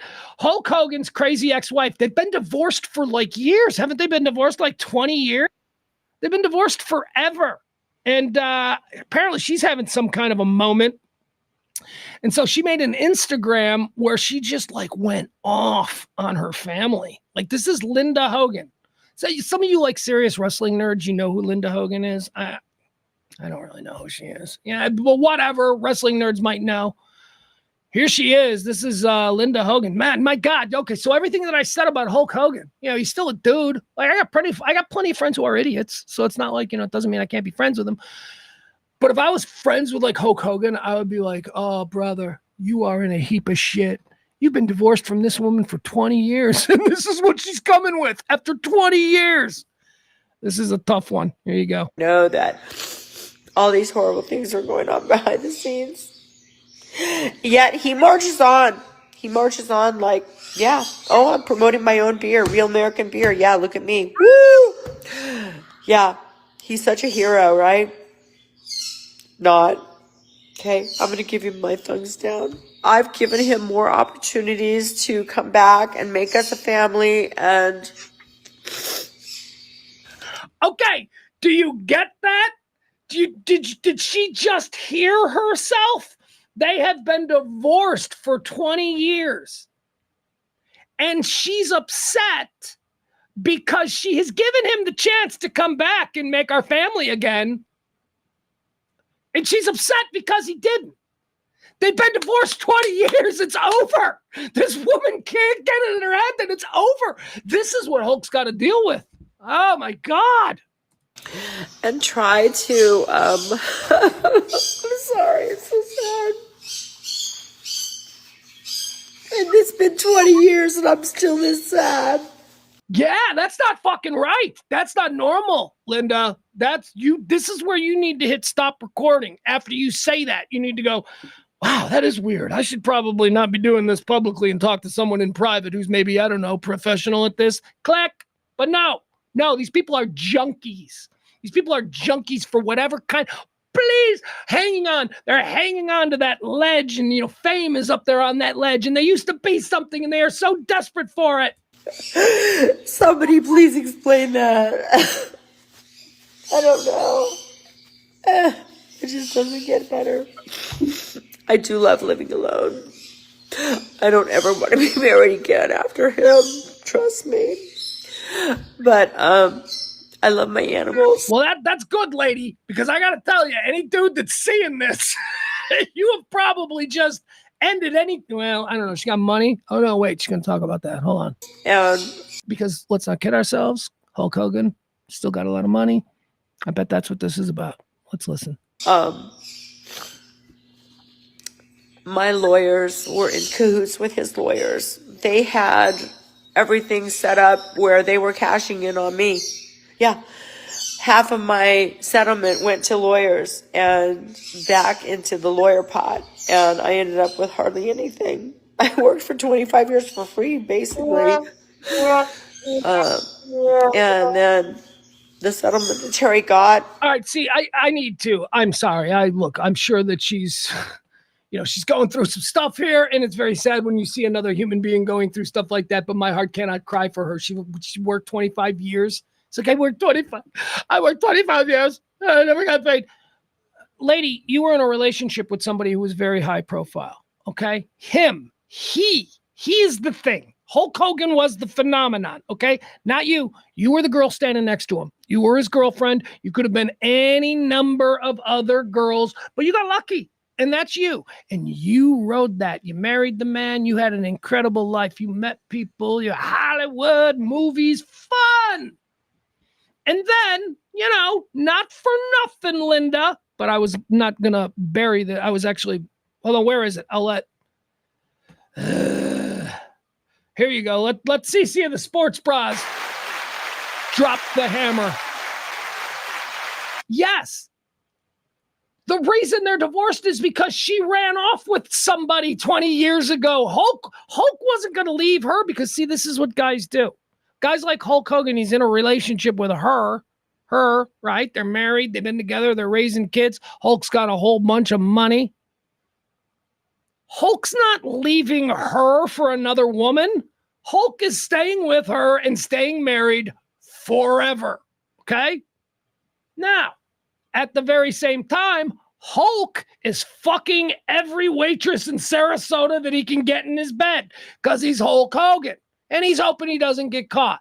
And then he comes home, but he ain't leave. Men do not file for divorce. Men will stay in the relationship and keep the mistress. Men don't leave their wives. I'm sorry. Now I know there's a lot of girls out there who are like, what are you saying? I was really banking on it. Men do not leave their wives. Unless, there are some real big extenuating circumstances. No. If you're waiting around, he tells me he's going to leave them. He's got a child in the 2nd grade. He's not leaving. If he gets found out, he might get kicked out. Your only hope is that he gets kicked out by the wife. But she left him, right? She was running around with other people. I remember those tabloid stories from back in the day. Oh, my God. Barney's got a great point. She's crying about how she's going to come back and make a family again. Right. Her kids have kids. I mean, what? You guys can't, like, the grandbaby, right? Grandbaby's first birthday. Everybody gets together. You go out to dinner. Plenty of places there in Florida. You can go, nice dinner. Hulk shows up with his new girlfriend. Linda can do the same. Although Linda make a big scene. See, that you got to be able to do that. If the grown-ups cannot make the situation work, so you know that the best thing for everybody is just end the situation, at that point, you just got to be cool. You've agreed. It's over. You know what? There was a time when we first met, when we were friends, and it was great. That first time we met, it was like, wow, we liked each other, right? Okay. That's how we're going to leave. We both agree this ain't working. We're leaving. No hard feelings. When we see each other at the kids' junior high graduation, we're going to hug and we're going to be friendly. I don't understand why people can't do that. I don't get it. Fucking that bitch. I can't believe I got to be in the same auditorium. What is wrong with you? You realize that's a you thing, right? You realize that's your ego unwilling to sort of set everything aside and go, you know what? I'm done with her. I don't have any relation. I don't need to deal with her.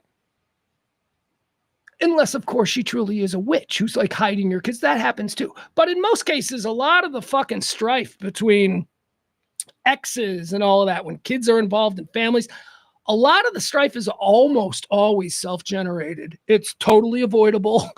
and but again, I think people like the drama. I think people like the drama in their life. Okay, so this is going to be my thing. So when football season is over, that's when I'm just going to become completely preoccupied with my bitch ex-wife. Is that what you need? You need that excitement every day? You need something to just fucking be cool and move on. You were married. You got divorced. She fucking sucks. Okay, but guess what? You both love the same thing. That little kid right there. And guess what? That little kid right there, he loves both of you. So why are you fucking doing this to him? Just be cool together. Just be cool. You really want to hate each other? Wait till the kid's like 17, 18 years old. Then go for it. But not when, Barney's right. This woman's insane. This woman is insane. Adam says, so it's okay for men to cheat, but fuck any woman who does it. Wow. How did he get that? It's okay. One, let's break it down. Let's really fuck at him with his own words. Okay. So it's okay for men to cheat. One, never said that, but as referring to yesterday's show, if it's if everybody's fine with it, then it's not called cheating and it is just called having extracurricular. So I reject your contention, but okay. But fuck any woman who does it? No, Adam, you dumb fuck. What I was saying was Hulk Hogan is by the traditional understanding, a cheating bastard. He was cheating on his wife the whole time. I didn't say that was okay. I was saying that's the reality. And he was coming home and everybody knew he was cheating. And my point was this. He's not going to leave his wife and family. He's going to keep cheating and keep trying to get away with it for as long as she allows it, okay? And there are a lot of women in long-standing relationships with men who are cheaters where they just allow it. It's not an open thing. It is something that is simply not discussed nor acknowledged. Oh, he didn't come home again last night. No, we don't mention that. Not saying nobody said anything is okay. Women, you look at divorce. Look who files for divorce. Adam, the numbers are astronomical. Men do not file for divorce. Men will stay in a bad marriage forever. They don't give a fuck because they'll just go to the bar and fuck a waitress and then come home with their bitch. That's how men think. I never said it was okay for fuck you, Adam. See what he does? See what he does? Twisting my goddamn words. I'm reducing your terrible. Yeah, and reductive people are fucking fools. So shut your mouth until you're not a fool anymore. I'm being reductive. That's my being reductive isn't a good thing. My argument isn't terrible. My argument isn't even an argument. It is a statement of fact that divorces most of the time are filed by women who finally have enough. Men do not sign up to get all their shit taken away from them. They just don't do it, Adam. They just don't do it. So stop arguing with me like you think they do. They don't. You fucking idiot. Love you, though. All right.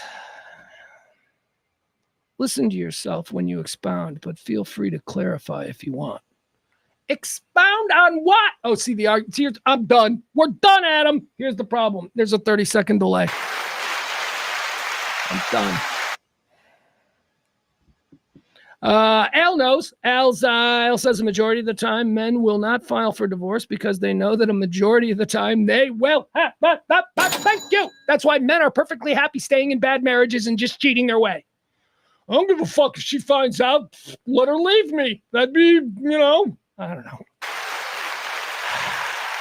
Men do not file. Men do not sign up to have their shit taken. Men do not sign up to have to, live in an apartment on the funky side of town. Men do not sign up for that. Men know it's possible and it's down the road, but they will stay in a bad relationship forever. It's women who get together with their other women over girls' night and they go, girl, you just need to leave him. Girl, you've got so much more. Girl, and that's fine too. There's no judgment there. I'm just telling you how the world works. That's how it works. And the dude is out there with his buddies going, fuckers, I think she's probably going to leave me. Well, she probably should have done it years ago. Yeah, I know. I can't believe I got away with it for this long. That's how these things happen. I've been divorced twice. Wasn't my doing either time. I get it. And not a single one of my friends who are divorced is the same thing. It's always the women.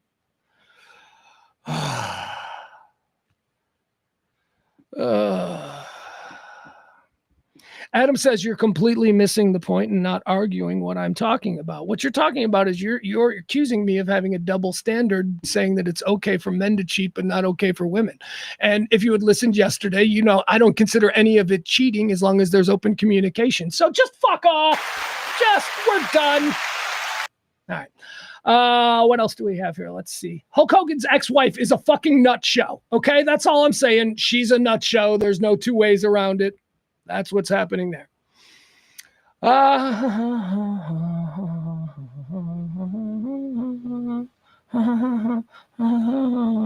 Oh, this is great. You guys want to see something cool? You guys want to see really cool viral marketing by a corporation? Like for years and years, like the advertising industry didn't know how they were supposed to penetrate these new advertising avenues, the internet and digital distribution and all those kinds of things. They didn't.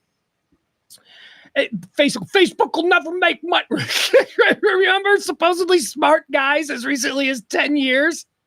Never make any. Okay. Yeah, trust me. We're Americans, motherfucker. We'll figure out a way to make money off of this. Shut the fuck up. But here's some really great marketing. You guys remember Sour Patch Kids? I don't know if you have kids. My son loved Sour Patch Kids as a kid. So did I. I mean, they're kind of a traditional American garbage candy, and they absolutely are a garbage candy. So Sour Patch Kids, last night, they put out this from their official account, Sour Patch Kids, or at Sour Patch Kids. Here's their announcement from Sour Patch Kids. It is on letterhead that says, Just Patch Kids. Okay? And again, this is from the official Sour Patch Kids handle. It says, we've heard enough. We've had enough. You're not sour enough. Well, guess what? We're not sour at all anymore. Effective immediately, we're no longer Sour Patch Kids. Instead, we're giving you exactly what you deserve. Just Patch Kids. While this may seem sudden, our decision is final. We cannot stand by and be called not sour in our comments. You don't appreciate our sour, so we're taking it back. You never realized what you had until it's sour, then sweet, then gone. Hope it was all worth it. Just Patch Kids. That's brilliant and fun. That's good marketing. That's it. Look at a brand playing with the public perception and criticisms of their product. That is genius, man. I love that. Good for them. I just wanted to mention that. That's not even a news story. That's just something I saw. Here's something else I saw. Check this out. This is, I don't know. I think this is AI. Let me tell you something, what I think this is, okay? Here's what I think this is. I think this might be a small news channel somewhere. Walton, Kentucky. All right, it's somewhere in Kentucky. So it's a small news station. Looks to be maybe a I don't know. I thought maybe it was a CBS affiliate, but it doesn't look like that. Small station covering a big news story in town. The new Publix store is opening there in northern Kentucky. So they're covering it. Now, these stations have no budgets. They're stripped down. They have no money for anything because nobody watches local news. And the only people that are like, it's northern Kentucky. What are you getting at best? 78, 90-year-olds watching? I mean, you're fucking in the middle. It's northern Kentucky. It's very rural. So anyway, here's the news story. And because of that, they don't have actual editors. They have AI. I love it. I fear AI, because AI seems to be really good at some things. You know what AI is not good at?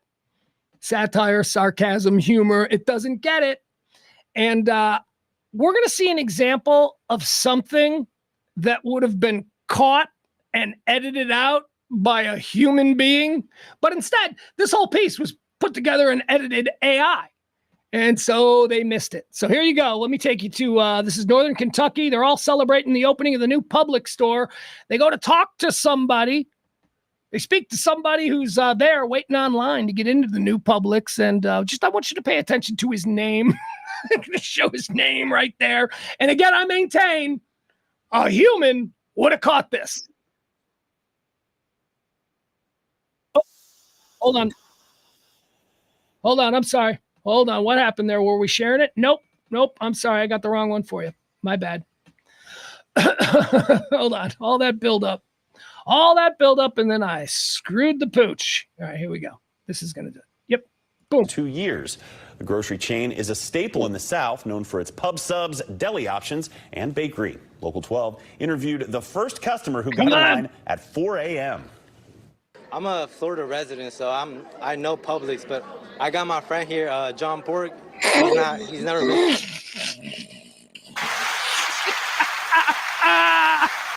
They're talking to jack me off. Or I'm sorry, sir. Is it pronounced Mihaf? That's what it's, Jack Mihaf. AI, you got owned. A human would have caught that. Jack me off, customer. Come on, we can still have fun. Oh, look at us. All right, there you go. I saw that. I thought that was fun. I didn't care about whatever the rest he said, though. But he was a devilish son of a bitch. You see his face? He's acting all stupid, like, he's like, oh, just really, but he had a little glint in his eye. He knew what he did. Jack me off. What else do we have here? Oh, all right. You know what? I'm going to leave you with this. Because I want to talk to you about something. This will probably be a good 15 minutes or so. I want to get into this conversation. It's a heavy one. We'll leave with a heavy one. So let me show you something. So you guys know I like my Chicago teams, and I've got a very warm spot, serious place in my heart for my Chicago Bulls because of my earliest years in radio was working at the flagship station for the Chicago Bulls. And I started the year before they began winning championships. And it was very exciting. And it was, I was able to be close, a fly on the wall to a lot of those really cool moments. And not only in Chicago Bulls history, but in NBA history. So I'll always fondly remember that time, 22, 23 years old, the people I saw, the people who I was in a room with, the people who were saying, hey kid, go get me that, that was a great time in my life. I was a kid and it really, so I am not a big NBA fan. I'm a Bulls fan. I tell people this all the time. Like, I don't fucking care. You think I'm going to watch TNT, some game, Golden State versus Los Angeles? I don't give a fuck about that. But I watch every Bulls game. I record every Bulls game, and I watch every Bulls game. And I get to know the other teams around the league by the games they play against the Bulls. I'm sorry, that's all I care about. One of the great criticisms of the NBA ratings are in the absolute toilet. People are not watching NBA games. They're just down 700% or something over the last 5 years, which is cumulative, sure, but that's a scary fucking drop.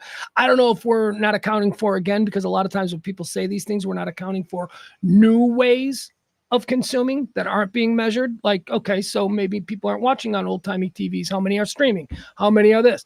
I don't know. But I know that television viewership, people are not tuning in. The feeling about that, you'll hear a lot from critics, is that, well, it's because it's a bad product, because it's something that nobody is interested in, because the stuff, that kind of, it's okay, whatever.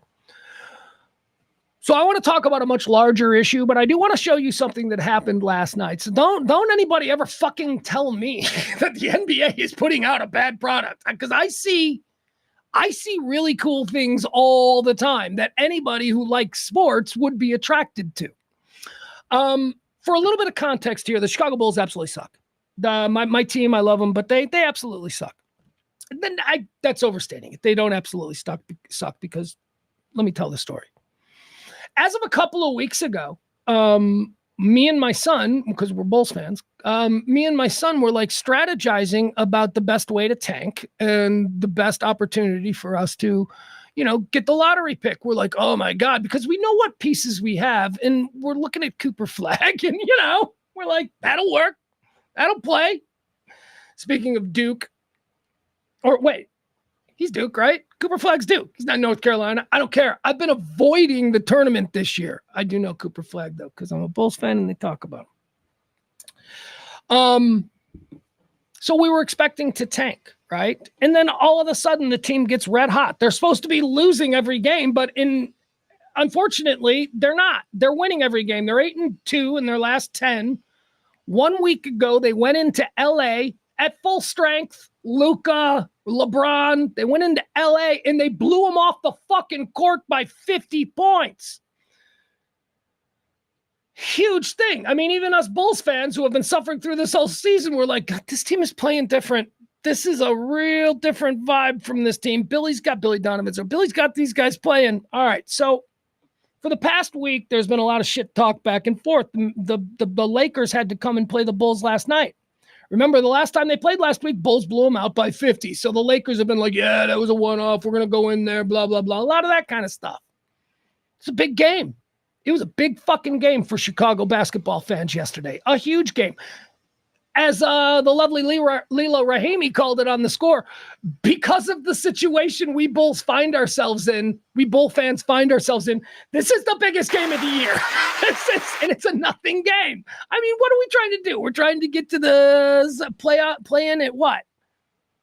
7? What can we get to? Anyway, it's a mess. It's a mess. But what do you do when you got a team that is supposed to be tanking and then all of a sudden you're like, but wait, hold on. Could this team go on a run? The Chicago Bulls in the past 10 games look unbeatable, except twice because they're 8-2 in the last 10. You get my point. Let me show you this. Let me show you this from last night. And then we're going to talk about a much deeper subject, okay? That is directly related to what happened last night, okay? Here we go. I'm going to just play you the last 40 seconds of the game. Tell you this, it's the greatest 40 seconds of a basketball game that I've ever seen. If you think the NBA is a boring fucking product, then you don't know what the hell is going on. It's not. Let's talk about who's on the court here. You got LeBron James and Luka Doncic and the fully loaded Los Angeles Lakers. They're a team ready to go. They just got blown out by 50 points a week ago by this team that is supposed to suck. So now they got to go into the team that sucks is home, and they've been talking all week like, yeah, we'll get them back. We'll get them back. The Lakers were up by 18 points over the Bulls. The Lakers were fucking strutting heading into the fourth quarter. And then this goddamn team that was supposed to be tanking, 3 guys, Josh Giddey, Modest Bucelis, and Colby White. These 3 fucking guys, all of a sudden, they are unbeatable. Remember, fourth quarter started, Bulls down 18 points. Lakers are happy. They feel redeemed. They got blown out a week ago by 50, but now we're going to run them by about 20. We're good. No. Let me show you this. Holy shit. This is NBA basketball. Oh, wait, hold on. Nope, don't have that right. Hold on. And also, I would like to say, this is the magic of sports. Because remember, we are talking about a team that has done nothing but disappoint its fans for the past couple of seasons, at least throughout this current incarnation of the team. Nothing but been disappointing, nothing but this and that. And now suddenly things are starting to change. I want to show you, look at this stadium. These are fucking Bulls fans. This is NBA magic. Get it into Vucevic, quick pass to Williams, big shot for 3, good. 2-point game, 9.8 left. Oh, loose ball, Giddy, the steal, wait for the lead. Yeah! Big time players make big time plays. Kobe White, Sub-Zero. All right. I want to stop something right here just because it's important for me to point out. LeBron James with his team up by 3 now with 4 seconds. All they need to do is inbound the fucking pass. The GOAT, some of you say. LeBron James with a lazy, thoughtless, entitled inbound pass being guarded by Josh Giddey. What did LeBron think? Oh, Josh isn't good. What was LeBron thinking? I'll tell you something. He wasn't thinking, I'm as good as Michael, because Michael Jordan would have never done this bullshit. Look at this again. Look at this lazy fucking entitled pass, this inbound from LeBron that causes the entire game to cave in. 2-point game, 9.8. Right here. This, right here. LeBron. I'm sorry, I'm freezing it. This is lazy fucking basketball. And some of you out there want to tell me he's the GOAT. Left. Oh, loose ball, Giddy, the steal, wait for the lead. Yeah! Big time players make big time plays. Kobe White, Sub-Zero. Bang, bang, bang. What a wild sequence, and the Cardiac Bulls have done it again. Elizabeth. It's the big one. I'm coming, Elizabeth. Oh, Lord. I can't believe this. The Cardiac Bulls. Everybody thought it was over. It's never over. Never. Not with this team. Oh, Lord. Elizabeth. I'm going down, Elizabeth. Oh, Lord. You big dummy. You big dummy. What a defensive effort by Giddey on a bad pass by James, and Kobe White delivers again. Clutch, clutch, clutch. All right, so after being down by 5 1 second ago, after being down by 5, they are now up by 1 off of 2 3-pointers. Giddey's 10th steal against the Lakers this season, and Kobe White squares up. Bang, bang, bang. 15 points in the third. Bulls Nation, I told you, the hype is real. It's real. Look at the fans. They're going crazy here at the Madhouse. I'm going crazy. Adam's going crazy. Brady's going crazy. And now, a lot of time, though. The Lakers have 6 seconds. A lot of time. Watch LeBron James. Watch LeBron James, please. All right, so here's Luka with the inbound. Let's see if Luka's going to be lazy like LeBron. Spin out to the basket. Watch him. Remember, LeBron got the tip in last night to beat the Pacers. Doncic took the final shot before that. Here's Reeves. Reeves straight to the cup. Lays it in to take the lead. Lakers lead. Bulls are out of timeouts. 2 seconds left. Giddey for the win. Go! Oh my God! I cannot believe this. Elizabeth, I'm coming, baby. Oh, Lord. Improbable. Unbelievable. Impossible. Magic Giddey. Good day, mate. Somewhere in Australia, Sydney, or Melbourne. Paul Hogan and somebody there. Crocodile Dundee. Oh, Lord. You may never see a wilder sequence than you just saw in the final 10 seconds. And Josh Giddey from down under beats the Lakers at the horn. This is unbelievable. Bulls Nation, embrace this team. I'm telling you, the hype is real. This is not the same team. You bet. All right, there you go. Sorry. That last shot over LeBron too is just absolutely beautiful. It's just another reminder of why we love sports. Your team doesn't have to be the Patriots. Your team doesn't have to be the Kansas City Chiefs, unbeatable. Your team can provide you with moments and hope for the future and whatever the hell you want to call it. But that's what we love about sports. Now, let me talk about Josh Giddey. That's the Australian kid, Stacey King. I don't know. You guys probably don't. Stacey King is beloved. We love Stacey King. Bang, bang, bang. We love Stacey as our play-by-play guy. He's a little big. He's a little over the top. He's doing all the Crocodile Dundee things. He's funny. He's just a guy who loves life, and so we love him. Big, giant, former NBA center, Stacey King. So if he's a little bit much for you, it's like, that's okay. It's a Chicago thing. That's what we like from our guys. Harry Carey, Hawk Harrelson, Stacey King, Johnny Red Kerr, Pat Foley. We love our bigger than life home team announcers. Josh Giddey was acquired in a trade. Josh Giddey is the kid, 22 years old, long-haired white kid, the Australian, who sank that shot at the half-court mark. And by the way, it needs to be pointed out that over the last few games, this run that the Bulls have gone on, Josh Giddey has been doing shit like that every night. Josh Giddey is goddamn on fire. So is Colby White. And again, don't sleep on the real kid, the rookie, Modest Bucelis. But anyway, Josh Giddey, we acquired him in a trade with the Oklahoma City Thunder last year for Alex Caruso. Alex Caruso is a piece that the Thunder need, and you know what? Look at them. Good for them. Everything seems to be working out there. They're a fine team. Josh Giddey was a player that had a stain on him.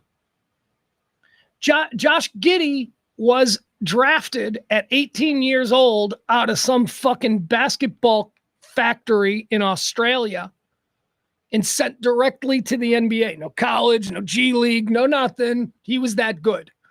Josh, at 16 years old, they were like, yeah, what's the earliest we can get him into the NBA? Giddey's mom is in the Women's Basketball Hall of Fame, and his father is as well. Now, these are Australian versions, but they are of some pedigree when it comes to the sport. So his mom and dad are both major basketball players. So it was expected that Josh Giddey would be good. He was sent to Oklahoma City, which I got to believe is the best place. If you're going to be like a 19-year-old kid, all of a sudden you've got millions of dollars, you're an NBA player and you're in the league and all that kind of stuff. Probably don't send them to New York City or LA, right? I mean, Oklahoma City would be a nice.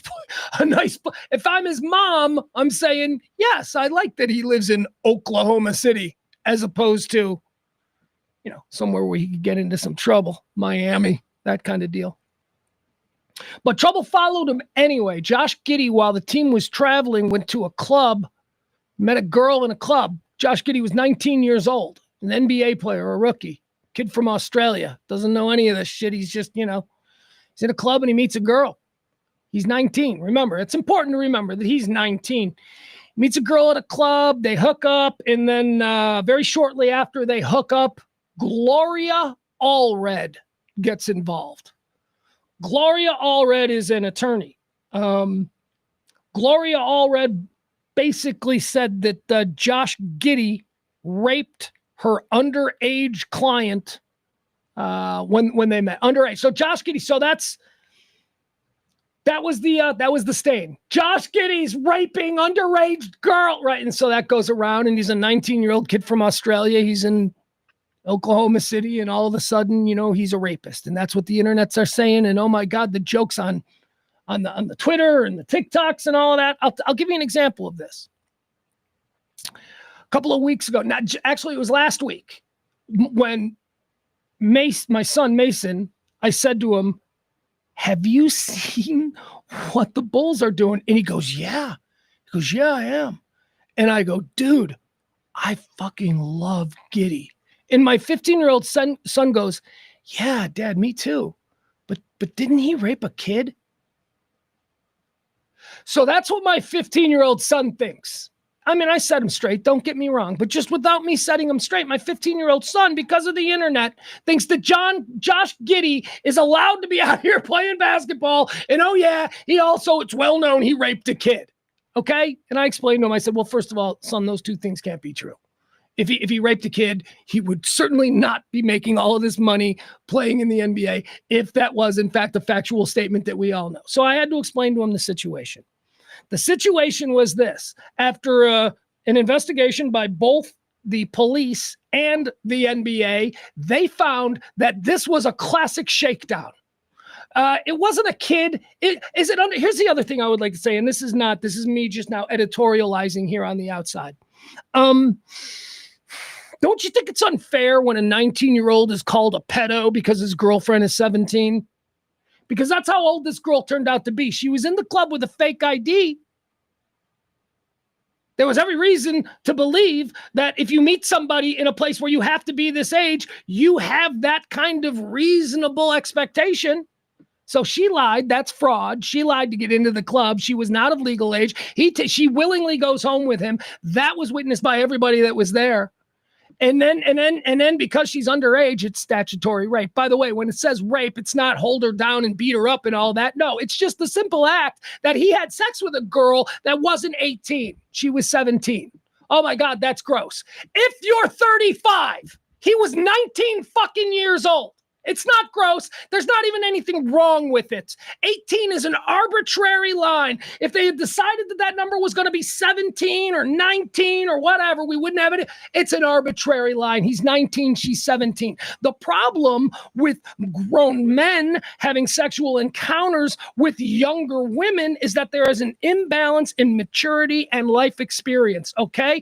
That's the crime. The ability for a person, a man who is up here to manipulate sexually they're 19 and 17. Okay, so that's not in play, even though you could still say he's a pedophile for being with an underage girl. Sure, but he's 19. So leave him alone. Dude's career was fucking, it got up all in his head. He was a real good, real promising player, and that whole situation fucked him in Oklahoma City until finally greener pastures. And, you always see this, you see this with players. You're like, maybe they just need a new home and a fresh start. Well, that's what Josh Giddey has gotten. And let me tell you, he has been playing like the number 6 overall draft pick. He has. He had never lived up to that before in Oklahoma. We'd seen flashes. I think he's one of the youngest players in the league. He's one of only 7 players to ever have a triple-double, under the age of 20 or something. Yeah, he's one of those. He's got all kinds of crazy shit. But he never quite became the guy. So to see him do that last night, and he's still a kid. He's only 22. He's been in the league like 3-4 years, right? He's only a kid. To see him be able to do that after the shit and after my 15-year-old son who wants to root for him, but had a reservation because dad, didn't he rape a kid?